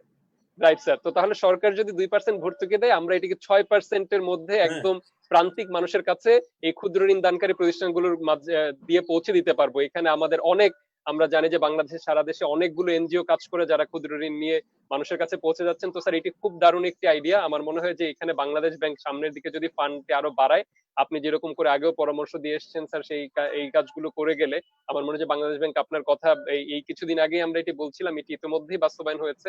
আরো হয়তো সামনের দিকে ভালো কিছু উদ্যোগ আমরা দেখতে পারবো। তো সবকিছু মিলে স্যার আমার মনে হয় যে কিছু ভালো কাজ হচ্ছে। নাজনীন আপা অনেকগুলো কাজের কথা বললেন যে ইতিমধ্যে অপ্রাতিষ্ঠানিক খাতে মানুষের কাছে পৌঁছানোর জন্য সরকার কাজ করে যাচ্ছে। তবে ব্যক্তি আমাদের মানে আমরা নিজেরা জনগণ কি করতে পারি, এই ক্ষেত্রে আপার একটি আহ্বান, খুবই আমি আবারও বলছি যে যারা এতক্ষণ শুনেননি তাদের জন্য আপা যে আহ্বানটি করেছেন, যেন আমরা আমাদের কেনাকাটা অব্যাহত রাখি। আমরা যেন ঘরে বসে, এখন অনলাইনে, ঢাকায় তো সব জায়গাতেই অনলাইনে অর্ডার করা যায়। আপনি এইভাবে আপনি যদি নিত্য প্রয়োজনীয় দ্রব্যের পাশাপাশি আপনি কাপড় চোপড় বলেন বা ঘরের অন্যান্য জিনিসপত্র যদি আমরা কিছু কিছু কেনাকাটা করি, সেই ক্ষেত্রে আমাদের ক্ষুদ্র উদ্যোক্তারা, যাদের দেশের একটি আমাদের দেশি পণ্য কেনার চাহিদাটি যদি আমরা বাড়াই, তাহলে আমাদের দেশের অর্থনীতিতে এর একটি খুব ইতিবাচক প্রভাব পড়বে। এই আহ্বানটি খুব ভালো লেগেছে। তো আমরা সর্বশেষ শেষ দিকে চলে এসেছি আমরা মোটামুটি আলোচনার। তো শেষ দিকে আমরা এই একটি কিছু যে ইনোভেটিভ হওয়ার কথা আমরা বলছিলাম বারবারই, যে উদ্ভাবনী আমরা কিছু কাজকর্ম করতে পারি, একদম সৃজনশীল কাজ। তো সেই জায়গাতে আমরা যদি নাজিন আপার কাছে জানতে চাইবো যে আমরা গ্রামে গঞ্জে, যেমন আতির রহমান স্যার একটু আগে বলছিলেন যে আমাদের প্রধানমন্ত্রী বলেছেন, এবং এই কাজটি অনেক জায়গায় করা হচ্ছে, যে আমরা হাট বাজার গুলোকে নিয়ে যাচ্ছি মাঠে, যেন আমরা খোলামেলা একটি জায়গাতে মানুষ নিরাপদ দূরত্ব বজায় রেখে বাজার করতে পারে। তো আপনি যেমন বলছিলেন যে আমাদের চাহিদা, এই চাহিদা এবং যোগানের যে ধারা, সেটিকে স্বাভাবিক রাখার জন্য আমরা যেন এই কেনাকাটা অব্যাহত রাখি। তো সেই ক্ষেত্রে গ্রামে গঞ্জেও কি আমরা এখন সোশ্যাল মিডিয়া, আমরা জানি যে ফেসবুক বলেন বা এই ধরনের সোশ্যাল মিডিয়া, আমরা জানি একদম গ্রামের মানুষের হাতেও স্মার্টফোনের কারণে পৌঁছে গেছে। অ্যাটলিস্ট আমরা তো জানি অন্তত তরুণ বা যুবক যারা, তাদের সবার হাতেই স্মার্টফোন আছে। এবং এখন শিক্ষা প্রতিষ্ঠান বন্ধ থাকার কারণে বিশ্ববিদ্যালয়ের ছাত্র বা ছাত্রী যারা আছে, শিক্ষার্থীরা, তারা গ্রামে অবস্থান করছে। অনেক প্রাইভেট সেক্টরে কাজ করতো এরকম অনেক স্মার্ট ছেলেমেয়েরা গ্রামে অবস্থান করছে, মফস্বল শহরে চলে গেছে। তো আপনি কি মনে করেন যে এই শিক্ষার্থীরা বা এই তরুণরা যারা এখন মফস্বলে বা বিভিন্ন জায়গায় আছে, তারা যদি উদ্যোগ নেয়, তারা কি সামাজিক যোগাযোগ মাধ্যম ব্যবহার করে এলাকা ভিত্তিক, যেমন ধরেন একটি মফস্বল শহরে যে আছে বা একটি গ্রামে যে আছে, সে শুধু এই গ্রামের মধ্যেই যদি সে অনলাইন ডেলিভারি দেওয়ার ব্যবস্থা করে, এইরকম করে আমরা কি মানে তাদের চাহিদা এবং যোগানটাও আমাদের ঠিক মতো থাকলো, আমাদের কেনাকাটাও অব্যাহত থাকলো, প্লাস মানুষ বাইরেও বের হওয়া লাগলো না। তরুণরা যেটা করলো যে তারা হয়তো একটি সাইকেল বা একটি অটো রিক্সা নিয়েই তারা এই প্রতিদিন একটা ডেলিভারি নিয়ে তারা কিন্তু হয়তো 10টা-20টা অর্ডার নিয়ে 10 জন মানুষের বাড়িতে পৌঁছে দিতে পারে। এরকম কিছু ইনোভেটিভ কাজ কি আমাদের তরুণরা করতে পারে কিনা, এই জায়গাতে আপনি যদি কিছু বলেন আপা। তো নিশ্চয়ই পারে, মানে এই জিনিসটা একেবারে গ্রাম লেভেলে হতে হবে এমন কোনো কথা নাই। এটা আমি এই জন্যই বলছি যে ফ্রন্টলাইন যোদ্ধার মধ্যে এখন সাপ্লাই চেইনকে আনতে হবে, তার মধ্যে অবশ্যই অনলাইন কেনাকাটা অন্তর্ভুক্ত। এবং আমাদের পাশের দেশ ভারতে কিন্তু তারা এই অনলাইন কেনাকাটাকেই জোরদার করছে বেশি।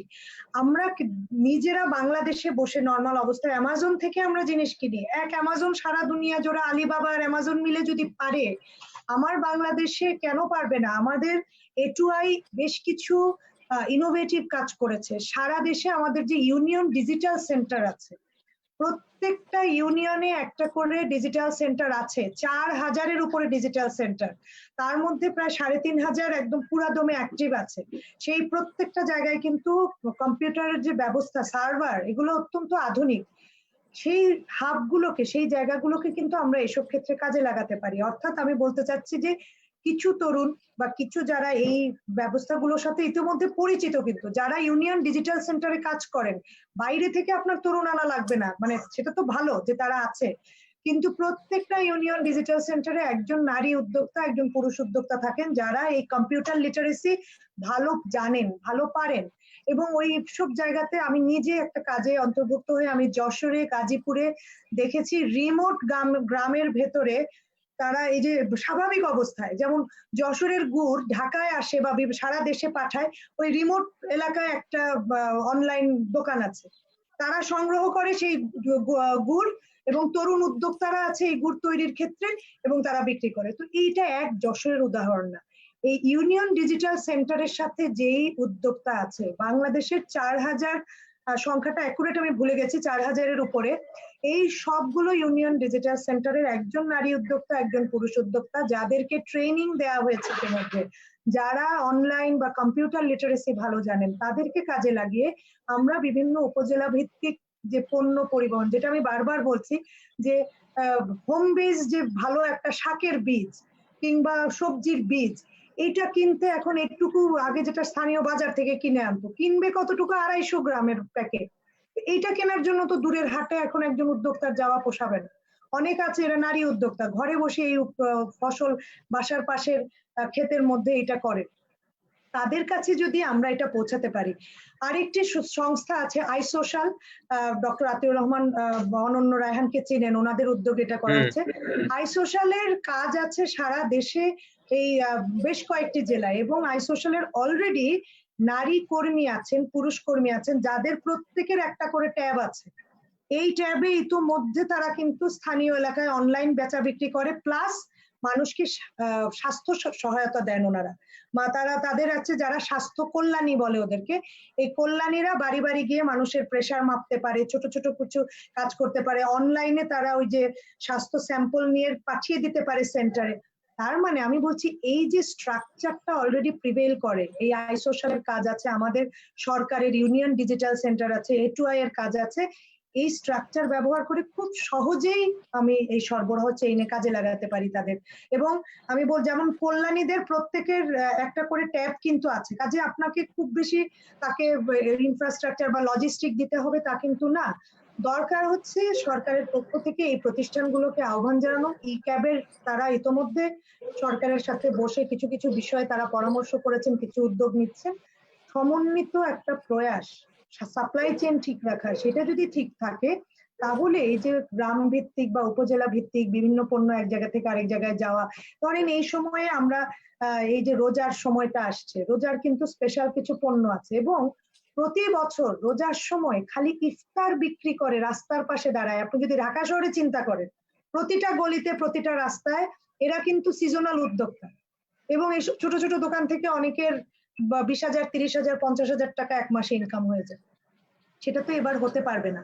আমরা যদি এমন করতে পারি যে অনলাইনে বাসা থেকে ছোলা মুড়ি এগুলো তৈরি হবে এবং সন্ধ্যার আগের দিন অর্ডার দিবে, 50টা বাসায় পৌঁছে যাবে। এটা কিন্তু যেগুলো মফস্বল শহর, ইভেন ঢাকা শহরে এটা কিন্তু সম্ভব। এবং এটা যদি স্বাস্থ্যসম্মত ভাবে করা যায়, আমি বারবার জোর দিব স্বাস্থ্যসম্মত ভাবে করা যায়।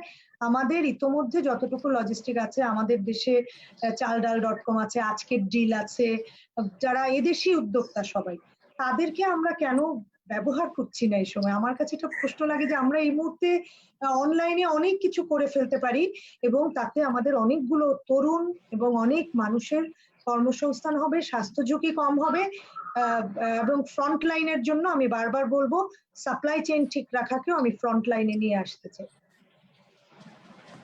ধন্যবাদ আপা। হ্যাঁ, তো স্যার আমরা শেষ দিকে চলে এসেছি। এর মধ্যে খুব সুন্দর কিছু কথা এই মাত্রই আপা আরো বললেন যে আসলে সবসময় ওই যে কথাটি উনি বারবার বলে এসছেন যে আমরা পাচ্ছি যে ফ্রন্ট লাইনের যোদ্ধাদের সাথে আমাদের এই পরিবহন খাতে যারা কাজ করছেন, যারা আমাদের এই সাপ্লাই চেইন এই ঠিক রাখার জন্য কাজ করছেন, তাদেরকেও কনসিডার করতে হবে, এবং এই কাজে আমাদের ভলান্টিয়াররা, আমাদের তরুণরা এগিয়ে আসতে পারে সরকারের পাশাপাশি। তো সেই জিনিসগুলো আমরা শুনলাম। তো আমরা শেষ দিকে কথা শেষ করার আগে আতিউর রহমান স্যার যদি আপনার স্যার শেষ যে রিমার্কস থাকবে সেইগুলো যদি বলতেন স্যার। না, আমি খুবই ইমপ্রেসড। নাজনীন যেসব কথাগুলো বললো আমার মনের কথা, আমি এগুলো নিয়ে ভাবি এবং লিখি সুযোগ পেলেই। এই যে সাপ্লাই চেইনটাকে ইনট্যাক্ট রাখার জন্য আমার মনে হয় যে এই মুহূর্তে আইসিটি টেকনোলজি ব্যবহার করার যে একটা বড় সুযোগ, ডিজিটাল টেকনোলজি, এটা আমরা কিন্তু করতে পারি। আমরা মোবাইল ফাইন্যান্সিয়াল সার্ভিসে ইতিমধ্যেই কাজ শুরু করেছি এবং এটার এক্সপানশন আমরা দেখতে পাচ্ছি। আমার খুব ভাল লাগছে যে মোবাইল ফাইন্যান্সিয়াল সার্ভিস এই দেশে আমি চালু করতে পেরেছিলাম, এবং এটা আমার জন্য বড়ই তৃপ্তির বিষয় যে আজকে শুধু সংকটে না, সাধারণ সময়েও খুবই এটা কাজে লাগছে। তো নাজনীন অনেকগুলো ধারণা দিল। এরকম ছোট ছোট যারা ঘরে বসে আছে, আমাদের মতো তোমাদের মতো তরুণরা, যারা অনেক তরুণরা বসে আছে, তারা ছোট ছোট স্টার্ট আপ তৈরি করতে পারে। এই রোজার মাসে তারা রপ্তানি, তারা ইফতারির সাহায্য দিতে পারে, ছোট ছোট বাজারের সহযোগিতা করতে পারে, এবং গ্রামের মধ্যেও এমনকি মফস্বল শহরেও তারা এগুলো ছোট ছোট স্টার্ট আপ তৈরি করতে পারে। আমার আহ্বান থাকবে আমার ছাত্র ছাত্রীদের প্রতি যে তোমরা এই এক মাসের জন্য হলেও তোমরা এই ধরনের ছোটখাটো স্টার্ট আপ তৈরি করো না কেন? তোমার বাবা মার কাছে সামান্য পয়সা নিয়ে তোমরা, এটা অ্যাঞ্জেল ক্যাপিটাল বলে, সেটা নিয়ে কাজ শুরু করো, এবং গ্রামে গঞ্জে ছোট ছোট শহরে তোমরা এটা এটা একটা কাজ শুরু করো না কেন? ঢাকা শহরের যারা আছে চাল ডাল বা সহজ বন্যরা যারা আছে তারাও এটা এগিয়ে আসতে পারে। সরকারের যেটা করা উচিত, যেটা নাজনীন বললো, যে এই সাপ্লাই চেনে যারা কাজ করবেন তাদেরকে এসেনশিয়াল সার্ভিস প্রোভাইডার হিসেবে স্বীকৃতি দেওয়া এবং তারা যাতে মুভ করতে পারে, তাদেরকে যেন সরকার দরকার হলে ডেপুটি কমিশনার কিংবা পুলিশ তাদেরকে সার্টিফিকেট দিবে যে এরা এসেনশিয়াল সার্ভিস প্রোভাইডার, যেরকম ডাক্তার সেরকম এরাও। সুতরাং এরকম করে তাড়াতাড়ি একটা কাজ করলে আমরা সাপ্লাই চেইনটাকে আবার পুনর্জীবিত করতে পারি এবং ডিজিটাল টেকনোলজি ব্যবহার করে আমরা পৃথিবীকে দেখাতে পারি, বিকজ আমরা ডিজিটাল বাংলাদেশে কিন্তু আসলেই আমরা এগিয়ে আছি। আমি ই কমার্স এগুলোর শুরু করার প্রক্রিয়ার সাথে আমি জড়িত, সেজন্য আমার খুব ভালো লাগছে যে এই টেকনোলজিকে ব্যবহার করে যদি আমরা আসলেই মার্কেটকে সবসময় যেটা original idea of the capitalism, যে it will serve many not few, আমরা যেটা করেছি মার্কেট শুধু কয়েকজনের কতিপয়ের খপ্পরে চলে গেছে, আমরা সকলের জন্য নিয়ে আসতে চাই মার্কেটকে। এটা একটা ডিজিটাল টেকনোলজির মাধ্যমে, আমরা ডিজিটাল ইকোনমির মাধ্যমে, ই কমার্সের মাধ্যমে এটা কিন্তু করতে পারি। এবং খুবই ভালো লাগছে যে নাজনীন এগুলো নিয়ে ভাবে এবং আমি তো আগের থেকেই ভাবছি। সুতরাং রেগুলেশন গুলো দিয়ে এসেছি, টাকা কি করে লেনদেন করতে হবে মোবাইল ব্যাংকে সেটাও আছে। সুতরাং এই মুহূর্তে ঘরের না বের হয়েও আমরা মার্কেটকে চাঙ্গা রাখতে পারি, আর মার্কেট চাঙ্গা থাকলে পরে আমাদের it will B a wild fire, আমরা বেঁচে থাকবো। শুধু তাই নয়, আমাদের ইকোনমিও অন্য 10টা দেশের চেয়ে ভালো করবে। পৃথিবীতে সবাই বলছে এই বছর কোন রকমের গ্রোথ হবে না, এই এশিয়াতেও শূন্য গ্রোথ হবে। সেখানে বাংলাদেশ যদি একটা গ্রহণযোগ্য গ্রোথ দেখায় তাহলে কিন্তু বাংলাদেশ অনেক ভালো একটা উদাহরণ সৃষ্টি করবে। আমি একটা কথা বলবো ইমরান, শুধু অ্যাড করব। আমি যেটা বলতে চাই যে ডক্টর আতিউর রহমান খুব মানে আসলে আতিউর ভাই এত সুন্দর করে বলে, আমরা শিখেছি ওনার কাছ থেকে অনেক কিছুই। আমি নিজে একটা শুধু অ্যাড করতে চাই, একটা এই মুহূর্তে বিশ্ববাজারে তেলের দাম একেবারে শূন্য, নেতিবাচক বলতে গেলে। আমরা কিন্তু তেল উৎপাদন করি না, আমরা তেল আমদানি করি এবং আমাদের প্রতি বছর একটা বড় অঙ্কের টাকা কিন্তু এখানে খরচ হয়। এই মুহূর্তে এই সুযোগটা নিতে হবে। বিশ্ববাজারে তেল কম থাকতে, দামটা কম থাকতে থাকতে আমরা যদি তেল আমদানি করার এলসি গুলা খুলে ফেলতে পারি কিছু, তাহলে যেটা হবে সামনে আমাদের যে ইরিগেশনে, অর্থাৎ সরকার যে সেচে ভর্তুকি দেয়, সেইখানে খরচ কম লাগবে আমার, সেই খরচটা আমি কৃষির অন্য উপকরণে দিতে পারবো। কাজেই এই মুহূর্তে ইন্টারন্যাশনাল মার্কেটের কম দামি তেলের সুবিধা আমাদের অনতিবিলম্বে নেওয়া উচিত। পাশাপাশি বাংলাদেশ সরকারের কাছে যে বিপিসির লোন আছে, অর্থাৎ বিপিসির কাছ থেকে যে টাকা পায় সরকার, এখন কিন্তু যেহেতু একদম কম দাম লাগবে তেল আমদানি করতে, সরকারকে কিছু টাকা যদি ফেরত দেয়, সেই টাকাটা সরকার সাধারণ মানুষের কাজে এখন লাগাতে পারবে, ব্যাংকগুলো লাগাতে পারবে, বিভিন্ন পাবলিক ব্যাংক থেকে তাদের অনেক লোন আছে। আমি এগুলো এই জন্য বলছি যে এই পদক্ষেপগুলো অনতিবিলম্বে নিলে আলটিমেটলি এটা গরিব মানুষের কাজে কিন্তু আমরা লাগাতে পারবো। পাশাপাশি কুইক রেন্টাল পাওয়ার প্ল্যান্ট গুলা কিন্তু সরকারের বাইরে একমাত্র প্রতিষ্ঠান যাদের অনুমতি আছে তেল আমদানি করার, তারাও কিন্তু এই মুহূর্তে ফার্নেস অয়েলটা কম দামে আনতে পারবেন এবং তারা নিশ্চয়ই আনবেন, তারা বেসরকারি খাত, তারা অবশ্যই আনবেন। ইনারা যেন পরবর্তীতে যে সরকারের কাছে যখন তারা বিদ্যুৎটা বিক্রি করবেন, সেই ক্ষেত্রে যেন দামটা কম রাখেন। এবং আমি সরকারের কাছে অনুরোধ রাখতে চাই, যারা আমাদের লাইফলাইন কনজিউমার, অর্থাৎ এনার্জি রেগুলেটরি কমিশনের ভাষায় একদম 100 ইউনিটের নিচে যারা বিদ্যুৎ খরচ করেন, তারা হচ্ছে লাইফলাইন কনজিউমার। এই লাইফলাইন কনজিউমারদের বিদ্যুতের যে খরচটা, সেটা যেন আর কিছুদিন আগে বাড়ানো হয়েছিল, এটা যেন কমিয়ে দেওয়া যায়। কারণ এখন যদি কুইক রেন্টাল পাওয়ার প্ল্যান্টের বিদ্যুৎ উৎপাদন খরচ কম হয়, ঠিক আছে, আমাদের জন্য কমানোর দরকার নাই, কিন্তু আমার এই লাইফলাইন কনজিউমাররা তারা খুব অল্প বিদ্যুৎ করে, কিন্তু তাদের জন্য ওই 100 টাকার বিলই অনেক বড় বিল। কাজে আমরা এটা একটা, ওই যে বলছি না যে বিভিন্ন জায়গায় সাবসিডি, এটা দেওয়া সম্ভব হবে এবং এটার জন্য সরকারের অতিরিক্ত কোনো খরচ হবে না, যদি আমরা খুব কম দামে তেল আমদানির সিদ্ধান্ত এখনই নিয়ে ফেলি। এই জায়গাতে নাজনীনকে আমি বলতে চাই যে এই জন্যই আমাদের ইমিডিয়েটলি বাজেটটাকে রিডিজাইন করা উচিত এবং বাজেটে কোথায় কোথায় বেশি খরচ আমরা দিতাম সেখান থেকে কমিয়ে ফেলা এবং কোন জায়গাতে টাকা নিয়ে এসে পাবলিক গুডস গুলোকে বেশি করে দেওয়া, পাবলিক ওয়েলফেয়ারের জন্য বেশি করে দেওয়া, এখনই সময় বাজেট রিডিজাইন করা। আমার মনে হয় যে এটা কাজ করা দরকার। আর 2 নম্বর, নাজনীন যেটা বললো তেলের দাম কম হবার কারণে এবং একই সঙ্গে আমদানি খরচ কম হবে, এবং আমদানি খরচ কম হবার কারণে আমার ব্যালেন্স অফ পেমেন্টের উন্নতি হবে।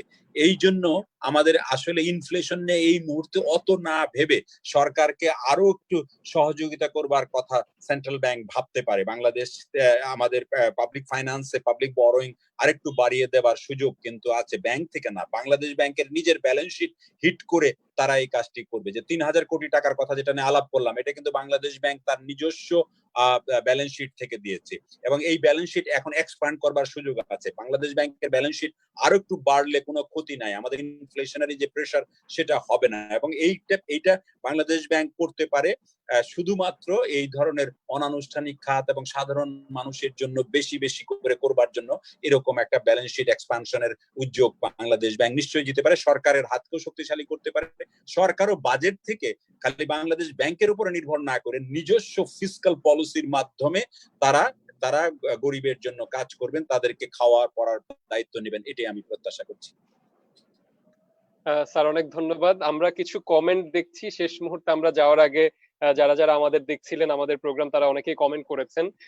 আরিফুল্লাহ খান স্যার এবং নাজিন আপাকে দুজনকে ধন্যবাদ জানিয়েছেন। আব্দুল জলিল উনি ধন্যবাদ জানিয়েছেন আতিউর রহমান স্যারকে, এবং নাজিন আপার প্রোফাইলে অনেকে লিখেছেন যে আতিউর রহমান স্যারের মতো এইরকম মানুষজনকে আসলে এই মুহূর্তে আমরা যে সরকারের যে কমিটিগুলো আছে উচ্চ পর্যায়ের যে কমিটি সেই জায়গায় দেখতে চাই, এটা অনেকেই লিখেছেন যে এই পরামর্শগুলো আসলে অনেক প্রয়োজনীয়। তো সেটা আমরা সাধারণ মানুষ যেমন শুনছি সেটা আসলে সরকারের সরাসরি এই কথাগুলো শোনা উচিত। তো সেই জায়গায় আরো আমাদের আমিনুর রহমান লিখেছেন, স্যারদেরকে ধন্যবাদ জানিয়েছেন। ইকরাম হোসেন ভুইয়া লিখেছেন যে এই অনুষ্ঠানটি খুবই ভালো হচ্ছে। মিজানুর রহমান স্যার এবং আপাকে দুজনকেই ধন্যবাদ জানিয়েছেন আসার জন্য। তারপর শায়লা শারমিন কমেন্ট করেছেন, আমাদের শাকির মামুন কমেন্ট করেছেন, সাইফুল ইসলাম সরকার, সবাই বলেছেন, ফখরুল আমিন ফরহাদ সবাই কমেন্ট করে বলেছেন যে খুব ভালো লাগছে, স্যারদের আলোচনা খুবই ভালো হলো আমাদের আগের মতোই। তো শেষ করার আগে আমি একটু সামারি করার চেষ্টা করব যে আমরা আসলে এই পর্যন্ত কি কি আলোচনা করেছি। যারা পুরো অনুষ্ঠান দেখেছে তারা তো জানেই, তারপরও যারা এই মুহূর্তে আছে তাদের জন্য বলছি। প্রথমত আমরা যে বিষয়টি নিয়ে আলাপ করেছি, যেটি দিয়ে শুরু করেছিলাম সেটি হচ্ছে যে একদমই অপ্রাতিষ্ঠানিক খাতের মানুষদেরকে তাদের কাছে আর্থিক সাহায্য পৌঁছে দেওয়ার জন্য সরকার যে ডেটাবেস করছে। নাজনীন আপা শুরুতেই এই বিষয়টি নিয়ে খুব গুরুত্ব দিয়ে বলেছেন যে ডেটাবেসটা আসলে আমাদের আরো আগে থাকলে ভালো হতো, তবে এখনো দেরি হয়ে যায়নি। আমরা যদি যত দ্রুততম সময়ে এই ডেটাবেসটি তৈরি করতে পারবো, সেটি আমাদের এই শুধু করোনা মহামারীতেই নয়, অন্যান্য যে কোনো সংকটের সময় এই ডেটাবেসটিকে আমরা কাজে লাগাতে পারবো এই মানুষগুলোকে তাদের জীবন ও জীবিকা ঠিক রাখার জন্য, তাদেরকে এই সংগ্রামে টিকিয়ে রাখার জন্য। এটি ছিল প্রথম কথা। দ্বিতীয় কথা, আতিউর রহমান স্যার সহ নাজনীন আপা দুইজনেই যে ব্যাপারটি নিয়ে খুব গুরুত্ব দিয়েছেন সেটি ছিল আমাদের এই বোরো ধান কাটার মৌসুমে কিভাবে আতিউর রহমান স্যার খুব সুন্দর করেই বলেছেন যে আমরা এই সময়টাতে কৃষকদের কাছে কিভাবে আরো সুন্দর করে আমাদের কৃষি যন্ত্রাংশ পৌঁছে দিতে পারি, ভর্তুকি দিয়ে কিভাবে আমরা তাদেরকে ন্যায্য মূল্যে কৃষকদের থেকে সরকার এই ধান কিনে নিতে পারে। এবং নাজনীন আপার যেই একটি আইডিয়া থেকে আতিউর রহমান স্যার ওই আইডিয়াটিকে সমর্থন দিয়েছেন যে আমরা এখন সরকারের যে পরিবহনগুলো বন্ধ আছে এই মুহূর্তে, সরকারি মানে কর্মকর্তা কর্মচারী পরিবহন, বিআরটিসির যে সরকারি পরিবহনগুলো আছে, এরকম অনেকগুলো পরিবহন এখন বন্ধ আছে।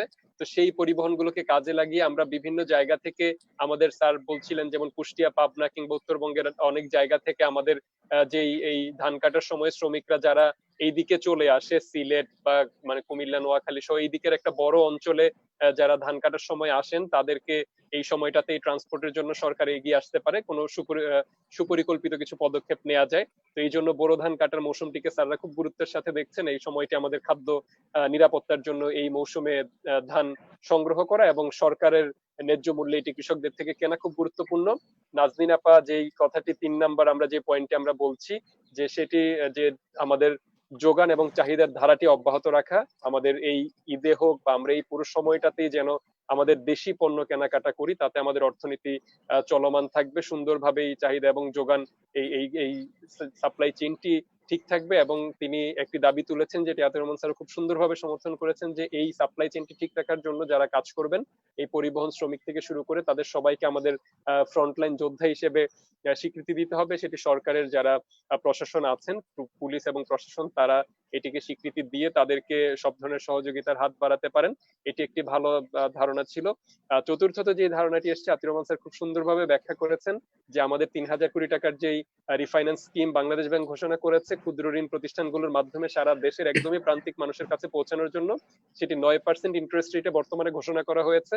তবে এটি বাংলাদেশ ব্যাংক এবং সরকার চাইলে এই 9% ইন্টারেস্ট রেটের যে ব্রেকডাউন আমরা বলেছি যে এখানে কোথায় কোথায় কত পার্সেন্ট যাবে, সেটি সরকার ভর্তুকি দিলে আরো কমানো সম্ভব। তো সেই জায়গাতে আমার মনে হয় যে সরকার পরবর্তীতে আরো স্যার যে সুন্দর করে বললেন যে এটি কিভাবে কমানো যাবে, এই কথাগুলো বাংলাদেশ ব্যাংক এবং সরকার আশা করি মনোযোগ দিয়ে শুনবে।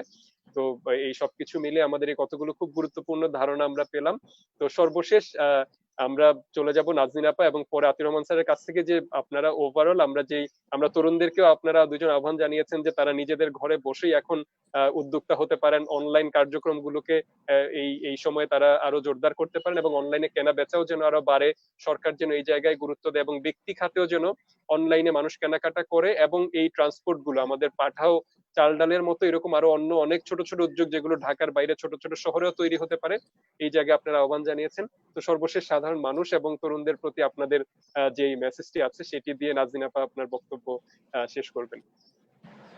আমি আসলে এই উদ্যোগটাকেই পুরো আমি স্বাগত জানাতে চাই এবং ইমরানকে আমি ধন্যবাদ দিতে চাই। আসলে আমাকে ডক্টর আতিউর রহমানের মতো মানুষের সাথে যে ডেকেছেন, কারণ আমি সবসময় আতিউর ভাইয়ের কথা থেকে শিখি, আর এরকম একটা আলোচনায় ওনার সাথে অংশ নিতে ভালো লেগেছে। সত্যি কথা, এই মুহূর্তে আমরা সবাই কিন্তু আশঙ্কায় আছি, আমরা নিজেরাই জানি না যে আমরা নিজেরা কতখানি সুস্থ বা কতখানি স্বাবলম্বী বা কি থাকবো, কিন্তু আমাদের সব প্রচেষ্টাগুলো আসলে আগামীর জন্য। আমি তো নিজে একজন মা, একজন তরুণ তরুণীর মা আমি, সুতরাং সেই হিসেবে সেই জায়গা থেকে আমরা আমাদের আগামীর জন্য বেশি চিন্তিত। সত্যি কথা, সেই জায়গা থেকে আমি বলতে চাই যে আমাদের তরুণরা কিন্তু মুক্তিযুদ্ধের সময় তারাই বেশি অংশ নিয়েছে, দেখা গেছে যে তারা কোনো কিছুকে ভয় করেনি।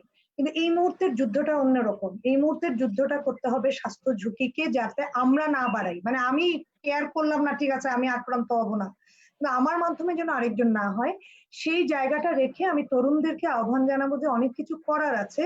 এবং সবচেয়ে বড় কথা, এই সময়টাকে কেবলমাত্র লেজারে না রেখে, কারণ আমরা জানি না কতদিন এই সময়টা চলবে, যার যতটুকু প্রোডাক্টিভিটি আছে, এখন অনলাইনে অনেক রকম কোর্স আছে, অনেক রকম কাজ করা যায়, এবং এই ধরনের উদ্যোগের সাথে, বিভিন্ন উদ্যোগের সাথে যদি তারা সম্পৃক্ত হয়, আমি মনে করি এই পুঁজিটা তাদের আজকের যে এই অভিজ্ঞতার পুঁজি, এটা আগামীতে তারা সারা জীবন এই পুঁজিটাকে কেন্দ্র করে তাদের জীবনটাকে অনেক অন্যভাবে দেখতে পাবে। when they will look back, তখন তারা মনে করবে হ্যাঁ, জীবনের ওই 1 মাস বা ওই 2 মাস ওইটা আমার চিন্তাধারা বদলে দিয়েছে। তো আমি মনে করি তারা তাদের লেজারের পাশাপাশি বিভিন্ন অনলাইন কোর্স করা, বই পড়া, এই ধরনের উদ্যোগের সাথে সম্পৃক্ত হওয়া, এইগুলো তাতে সম্পৃক্ত হবে এবং অবশ্যই স্বাস্থ্য ঝুঁকি না বাড়ে। ধন্যবাদ নাজিন আপা, খুব সুন্দর করে বলার জন্য যে তরুণরা এই সময় আরো কি করতে পারে এবং ভবিষ্যতের জন্য আমাদের কি করা দরকার। তো একটি কমেন্ট এসেছিল যে অনন্যা ইসলাম বলেছেন যে কিভাবে মানুষকে অনলাইনে মানে আরো বেশি কেনা বেচা করার জন্য উদ্বুদ্ধ করা যায় এবং বিশেষ করে মানুষকে উদ্বুদ্ধ করা যায়, কারণ অনেকেই বলছে যে আসলে এই মুহূর্তে সঞ্চয় করার সময়, কেনার সময় না। আপনি কি বলবেন এই ব্যাপারে নাজিন আপা? আমি শিওর আতিউর ভাই মানে ডক্টর আতিউর রহমান বলবেন, কিন্তু আমি বলতে চাই এই মুহূর্তে খেয়াল করবেন আমরা কিন্তু দুই ধরনের মানুষের কথা বলছি। এখন অনেক মানুষই আছে যাদের সঞ্চয় না, সঞ্চয় ভেঙে খাওয়া শুরু করেছে। সেই মানুষগুলোকে হেল্প করার জন্য আসলে যাদের সঞ্চয় আগে করা আছে, যেখানে ইন্টারন্যাশনাল স্ট্যাটিস্টিক্স বলছে যে বাংলাদেশে কোটিপতির সংখ্যা লাফ দিয়ে দিয়ে বেড়েছে গত কয়েক বছরে, হুইচ ইজ গুড। আমি গত বছরও বলেছি যে কোটিপতির সংখ্যা বাড়াটা ভালো একটা দেশের জন্য, তখনই ভালো যখন তাদের মাধ্যমে কর্মসংস্থান তৈরি হবে, অন্যের উপকার হবে। কাজেই আমি বলতে চাই যে আমি তাদের কথা বলছি না যে যাদেরকে খুব হিসাব করে চলতে হচ্ছে, আমি তাদের কথা বলছি না, কিন্তু আমি বলছি যে ওনাদের ইনকামটা ঠিক রাখতে হলে আমাকে স্পেন্ড করতে হবে। সবাইকে দান করা যায় না। এই কয়দিনে আমি এমন কিছু মানুষকে আমাকে টাকা পাঠাতে হয়েছে যারা খুবই গোপনে টেলিফোন করে বলেছেন যে আমি বাসায় সন্তানদের কাছে বলতে পারছি না আমার হাতে টাকা নেই। আমরা সেই মানুষগুলোকে হেল্প করার জন্য আমি বলছি যাদের সামর্থ্য আছে তাদেরকেই আমি বলছি। সেই 4000 গার্মেন্টস উদ্যোক্তাদের মধ্যে আমি ওই 1000কে বলেছি যে আপনি বাকিদেরও সাহায্য করেন। ঠিক একইভাবে সারা দেশের জনগণে টপ 5%, যদি বাংলাদেশে 16.5 কোটি মানুষ হয়, টপ 5% মানে এটা 86 লাখের মতো মানুষ হবে। আমি ওই 86 লক্ষ মানুষকে আহ্বান জানাচ্ছি, এই দেশের 16.5 কোটি মানুষের মধ্যে ওই 86 লক্ষকে বলছি যে আপনারা স্পেন্ড করেন, আপনাদের এখন সময় হচ্ছে কেনাকাটা করার, তাহলে অন্য বাকি যে মানুষ তাদের কাছে মানে তাদের কাছে অর্থ পৌঁছাবে, তাদের কাছে আয় পৌঁছাবে। অনেক ধন্যবাদ আপা, খুব সুন্দর করে এই ব্যাপারটি বলার জন্য। তো আরো অনেকে কমেন্ট করেছেন, মিজানুর রহমান বলেছেন যে স্যার এবং আপার মতো বিজ্ঞ মানুষদেরকে নীতি নির্ধারণী পর্যায়ে থাকা উচিত। আতাউর রাব্বি বলেছেন যে হ্যাঁ স্যার খুব সুন্দর করে বলেছেন যে আসলে এই মুহূর্তে ইনফ্লেশন হলে আমাদের অর্থনীতির তেমন কোনো ক্ষতি নেই, আমরা যেই প্রণোদনা প্যাকেজ বাংলাদেশ ব্যাংক যেসব ফাইন্যান্সিং স্কিম নিয়ে কাজ করছেন সেগুলো আমাদের খুব বেশি হার্ট করবে না আমাদের ইনফ্লেশনকে বা আমাদের অর্থনীতিকে। বিল্লাল হোসেন বলেছেন যে ভালো আলোচনা হচ্ছে। তো সবকিছু মিলিয়ে আমরা অনেকগুলো কমেন্ট দেখতে পেয়েছি। তো সব স্যার আপনি আপনার শেষ পর্যায়ে নাজিন আপা অনেক সুন্দর করে সবকিছু বললেন, আপনার পুরো আলোচনা যেটি নাজিন আপা বারবার বলছিলেন যে আসলেই আমরা সৌভাগ্যবান, স্যারকে সবসময় আমরা পাচ্ছি, এবং গত পর্বের মতো আমরা এই পর্বেও স্যার সবসময় বলেছেন যে স্যার এই আলোচনাগুলোতে থাকতে চান, মানুষের কাছে তার এই আহ্বানগুলো পৌঁছে দিতে চান, তার কথাগুলো। তো স্যারের এই এত আমি কিন্তু ইমরান সেই আমলে আমার খেয়াল আছে ডক্টর আতিউর রহমান, উনি even before he became the governor of Bangladesh bank, উনি নদী ও জীবন বলে একটা প্রোগ্রাম, এটা হচ্ছে ইউনিক একটা প্রোগ্রাম ছিল চরের মানুষের লাইভলিহুড নিয়ে। এবং এটা আমি আসলে আতিউর ভাইকে কোনো প্রশংসা করার জন্য বলছি না, আমি ওই প্রোগ্রামটাকে বলছি যে ওনার উদ্যোগের যে প্রোগ্রামটা, দ্যাট রিয়েলি মানে মানুষের চোখ খুলে দিয়েছিল যে চরে আসলে মানুষ কি করে জীবনযাপন করে। এবং পরবর্তীতে একটা রিসার্চে 2013-তে আমি কয়েকটা চরে যেতে হয়েছিল, রিমোট চর, এবং সেইখানে গিয়ে আপনি আসলে এইটা যাদের ধারণা নাই সে বুঝতে পারবে না। তা আমি আসলে আত্মীয় ভাইকে ওই আমলে আমার খেয়াল আছে কয়েকটা টক শোতে অংশ নিয়েছিলাম ওনার সাথে, এবং চরের যে লাইভলিহুড নিয়ে যে চিন্তা ভাবনা, আমি মনে করি এই ধরনের আলোচনাগুলোর খুবই গুরুত্ব আছে। তাত্ত্বিক অর্থনীতির পাশাপাশি ডক্টর আতিউর রহমান বা ওনার মতো যারা, উনি যে এই যে মানুষের কাছাকাছি যদি এটার সংযোগ না হয়, আসলে তত্ত্ব দিয়ে অনেক বড় বড় কিছু হয়তো, আমি জানি না বড় কাকে বলে, কিন্তু আমার কাছে মনে হয় যে আমি যদি তত্ত্বকে মানুষের কাছে নিয়ে যেতে পারি, যেটা ডক্টর আতিউর রহমান পারেন, সেইটার আসলে গুরুত্বটা অনেক বেশি। সেখানে ভুল থাকতে পারে অনেক কিছু, সেখানে সবকিছু বাস্তবায়ন হবে এমন কোনো কথা নাই, কিন্তু আমরা যখন চেষ্টা করছি মানুষের কাছে নিতে, এতে অনেক দরজা খুলে যায়। সেই দরজার কোনোটা কাজে লাগে, কোনোটা কাজে লাগে না, কিন্তু দরজাগুলা খোলে। আর সারাদিন বইপত্র নিয়ে খালি তত্ত্ব আলোচনা করলে এই এতগুলা দরজা খোলে। ধন্যবাদ আপা। তো স্যারকে আমরা পেয়েছি, এই ব্যাপারে আমরা আগেও বলেছি যে আমরা খুবই সৌভাগ্যবান, স্যারকে আমরা সবসময় পাচ্ছি। তো স্যারের আলোচনা সবাই আমাদের এই অনুষ্ঠান, এই লাইভ আলোচনা শোনার জন্যই বসে থাকে যে স্যার কি বলবেন, আরো কি ধরনের স্যারের বিজ্ঞ মতামত দিবেন স্যারের এতদিনের অভিজ্ঞতার আলোকে। তো সবকিছুই আমরা পুরো অনুষ্ঠান জুড়ে খুব সুন্দর আলোচনা শুনলাম। নাজনীন আপা খুবই ভালো একজন আলোচক, এটাও আমরা জানি। ফেসবুকে আপার ভিডিও এবং টেলিভিশন চ্যানেলগুলোতে সবসময় দেখে থাকি। আর আতিউর রহমান স্যার তো বলারই অপেক্ষা রাখে না, যেখানে নাজনীন আপাও বলছেন যে স্যারের কাছ থেকে শিখেছেন। তো সবকিছু মিলে আমরা খুব সুন্দর একটি আলোচনা পেলাম। তো আতিউর রহমান স্যার আপনার সর্বশেষ বক্তব্য দিয়ে স্যার আপনি আপনার আহ্বান জানিয়ে মানুষের প্রতি যদি শেষ করেন। নাজনীন এত সুন্দর করে বলল, আমার খুব ভালো লাগছে যে আমার এক সময়ের সহকর্মী এবং সারা জীবনের সহকর্মী, সেই অর্থে চমৎকার ভাবে বুঝিয়ে বলেছে, তরুণদের জন্য অত্যন্ত উদ্দীপনামূলক কথাবার্তা বলেছে। আমি শেষবারে আমার পুরনো সমস্ত কথার আলোকে কয়েকটি সাজেশন রাখতে চাই সরকারের জন্য। প্রথমে সরকারকে এখন সবচেয়ে বড় অগ্রাধিকার তৈরি করতে হবে যে আমাদের আসলে প্রতিটি দেশেই যারা বেশি বেশি এই স্বাস্থ্য টেস্ট করেছে তারা কিন্তু ভালো করছে, এবং টেস্টের সাথে সাথে আইসোলেট করছে, আইসোলেট করার পর তারপরে সোশ্যাল কোয়ারেন্টাইন করেছে, তারাই সবচেয়ে ভালো করেছে। আমাদের পাশের দেশ নেপালে এখনো পর্যন্ত একজনও করোনাতে মারা যায়নি। সুতরাং আমাদের আশেপাশের দেশ থেকে আমরা শিখতে পারি যে আমরা টেস্টিংটার পরিমাণ বাড়িয়ে দিব, এবং যারা টেস্টের বাইরে যাচ্ছে তাদেরকে আমরা কাজে লাগানোর জন্য অর্থনীতিকে সিলেক্টিভলি খুলে দিব। এটা হলো 1 নম্বর।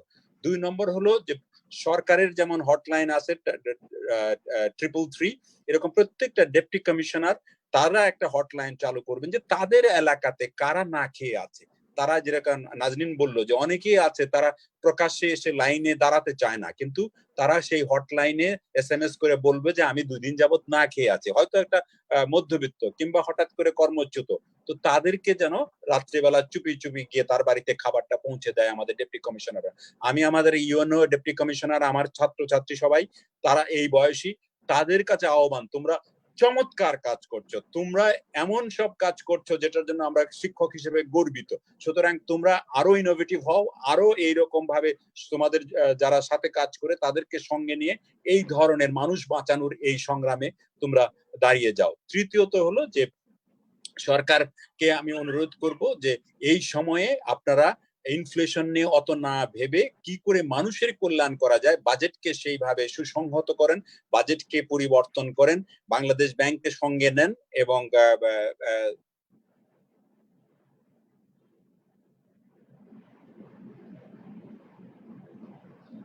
স্যার আপনার ভিডিওটি বোধহয় একটু ইন্টারনেট প্রবলেম হচ্ছে। আমরা লাস্ট কথাটা শোনা যায়। হ্যাঁ, স্যারের শেষ কথাটি ডিসকানেক্টেড হয়ে গেছে। তো যাই হোক, আমরা শেষ দিকে এসেছি। আমার মনে হয় যে স্যার হয়তো ইন্টারনেট কানেকশনের জন্য একটু ইন্টারাপ্টেড হয়ে গেছে। তো সেই জায়গাতেও আমরা আমাদের লাইভ অনুষ্ঠান মূল মোটামুটি বক্তব্যটা আমরা আসলে পেয়ে গেছি, হ্যাঁ ভাইয়ের মূল অলমোস্ট আমরা বক্তব্যটা পেয়ে গেছি অনুষ্ঠানেরও শেষ পর্যায়ে। তো আমাদের সর্বশেষ রাজমুখী আমাদের কমেন্ট করেছে যে খুবই ভালো ডিসকাশন হয়েছে। এই আলোচনা থেকে আসলে আমাদের সবার স্যার হয়তো আরো সুন্দর করে আরেকটু শেষ পর্যায়ে বলতে পারতেন যে স্যার সরকারের প্রতি বা মানুষের প্রতি কি আহ্বান জানাচ্ছেন। তো আমরা সেই আলোচনাটি হয়তো আরেকদিনের জন্য এখন রেখে দিতে হবে। স্যার সহ আমরা নেক্সট আরেকটি পর্ব যখন করব সেই পর্বে আমরা শুনে নিব। তো নাজিন আপা, আপনাকে অনেক ধন্যবাদ। আপনি এই হ্যাঁ ধন্যবাদ। আর আতিউর রহমান স্যারকেও নিশ্চয়ই অনেক ধন্যবাদ। স্যার সবসময় আমাদের সাথে থাকেন, যে কোনো অনুষ্ঠানে যে কোনো আলোচনায় স্যার খুব স্বতঃস্ফূর্ত ভাবে অংশগ্রহণ করেন। যেখানে মানুষের কাছে কোনো একটি কথা তুলে ধরতে হবে, এত সুন্দর করে স্যার তুলে ধরেন যে এই সময় কি করা উচিত সরকারের, বিশেষ করে অর্থনীতি হোক বা অন্যান্য অর্থনীতির বাইরেও যেসব সামাজিক উদ্যোগ দরকার সেই ব্যাপারেও স্যার খুব সুন্দর করে বলেন। তো স্যারকে আমরা ধন্যবাদ জানাই। আমরা এই অনুষ্ঠানটি পরবর্তীতে আমরা ইউটিউবেও আপলোড করে দিব। যারা এই অনুষ্ঠানটি আজকে লাইভে পুরোটি দেখতে পারেননি তারা ইউটিউব থেকেও আমি আমার প্রোফাইলে লিংক শেয়ার করে দেবো এবং নাজনীন আপাকেও আমি শেয়ার করে দিব যে ইউটিউবে আপনারা যারা দেখতে পারেননি তারা রেকর্ডেড প্রোগ্রামটি সেখানে দেখে নিতে পারবেন। আতিউর রহমান স্যার এবং নাজনীন আপার যে সুন্দর আলোচনা সেটি সেখানেও শুনে নিতে পারবেন। আপনারা যারা পুরো অনুষ্ঠান জুড়ে আমাদের সাথে ছিলেন তাদের সবাইকে অনেক ধন্যবাদ। আশা করি আমরা পরবর্তীতে যে কোনো লাইভ অনুষ্ঠান আয়োজন করলে সেখানেও আমরা নতুন অতিথি নিয়ে চলে আসবো এবং সেখানে আতিউর রহমান স্যার আমাদের সাথে সবসময় থাকার কথা বলেছেন। তো আপাকেও আবার পরবর্তীতে আমরা পাশে পাবো এই আশা করে আজকের মতো এখানেই আমরা লাইভ প্রোগ্রামটি শেষ করছি। সবাইকে অনেক ধন্যবাদ। সবাই ভালো থাকবেন, এই লকডাউনের সময় ঘরেই থাকবেন। আসসালামু আলাইকুম।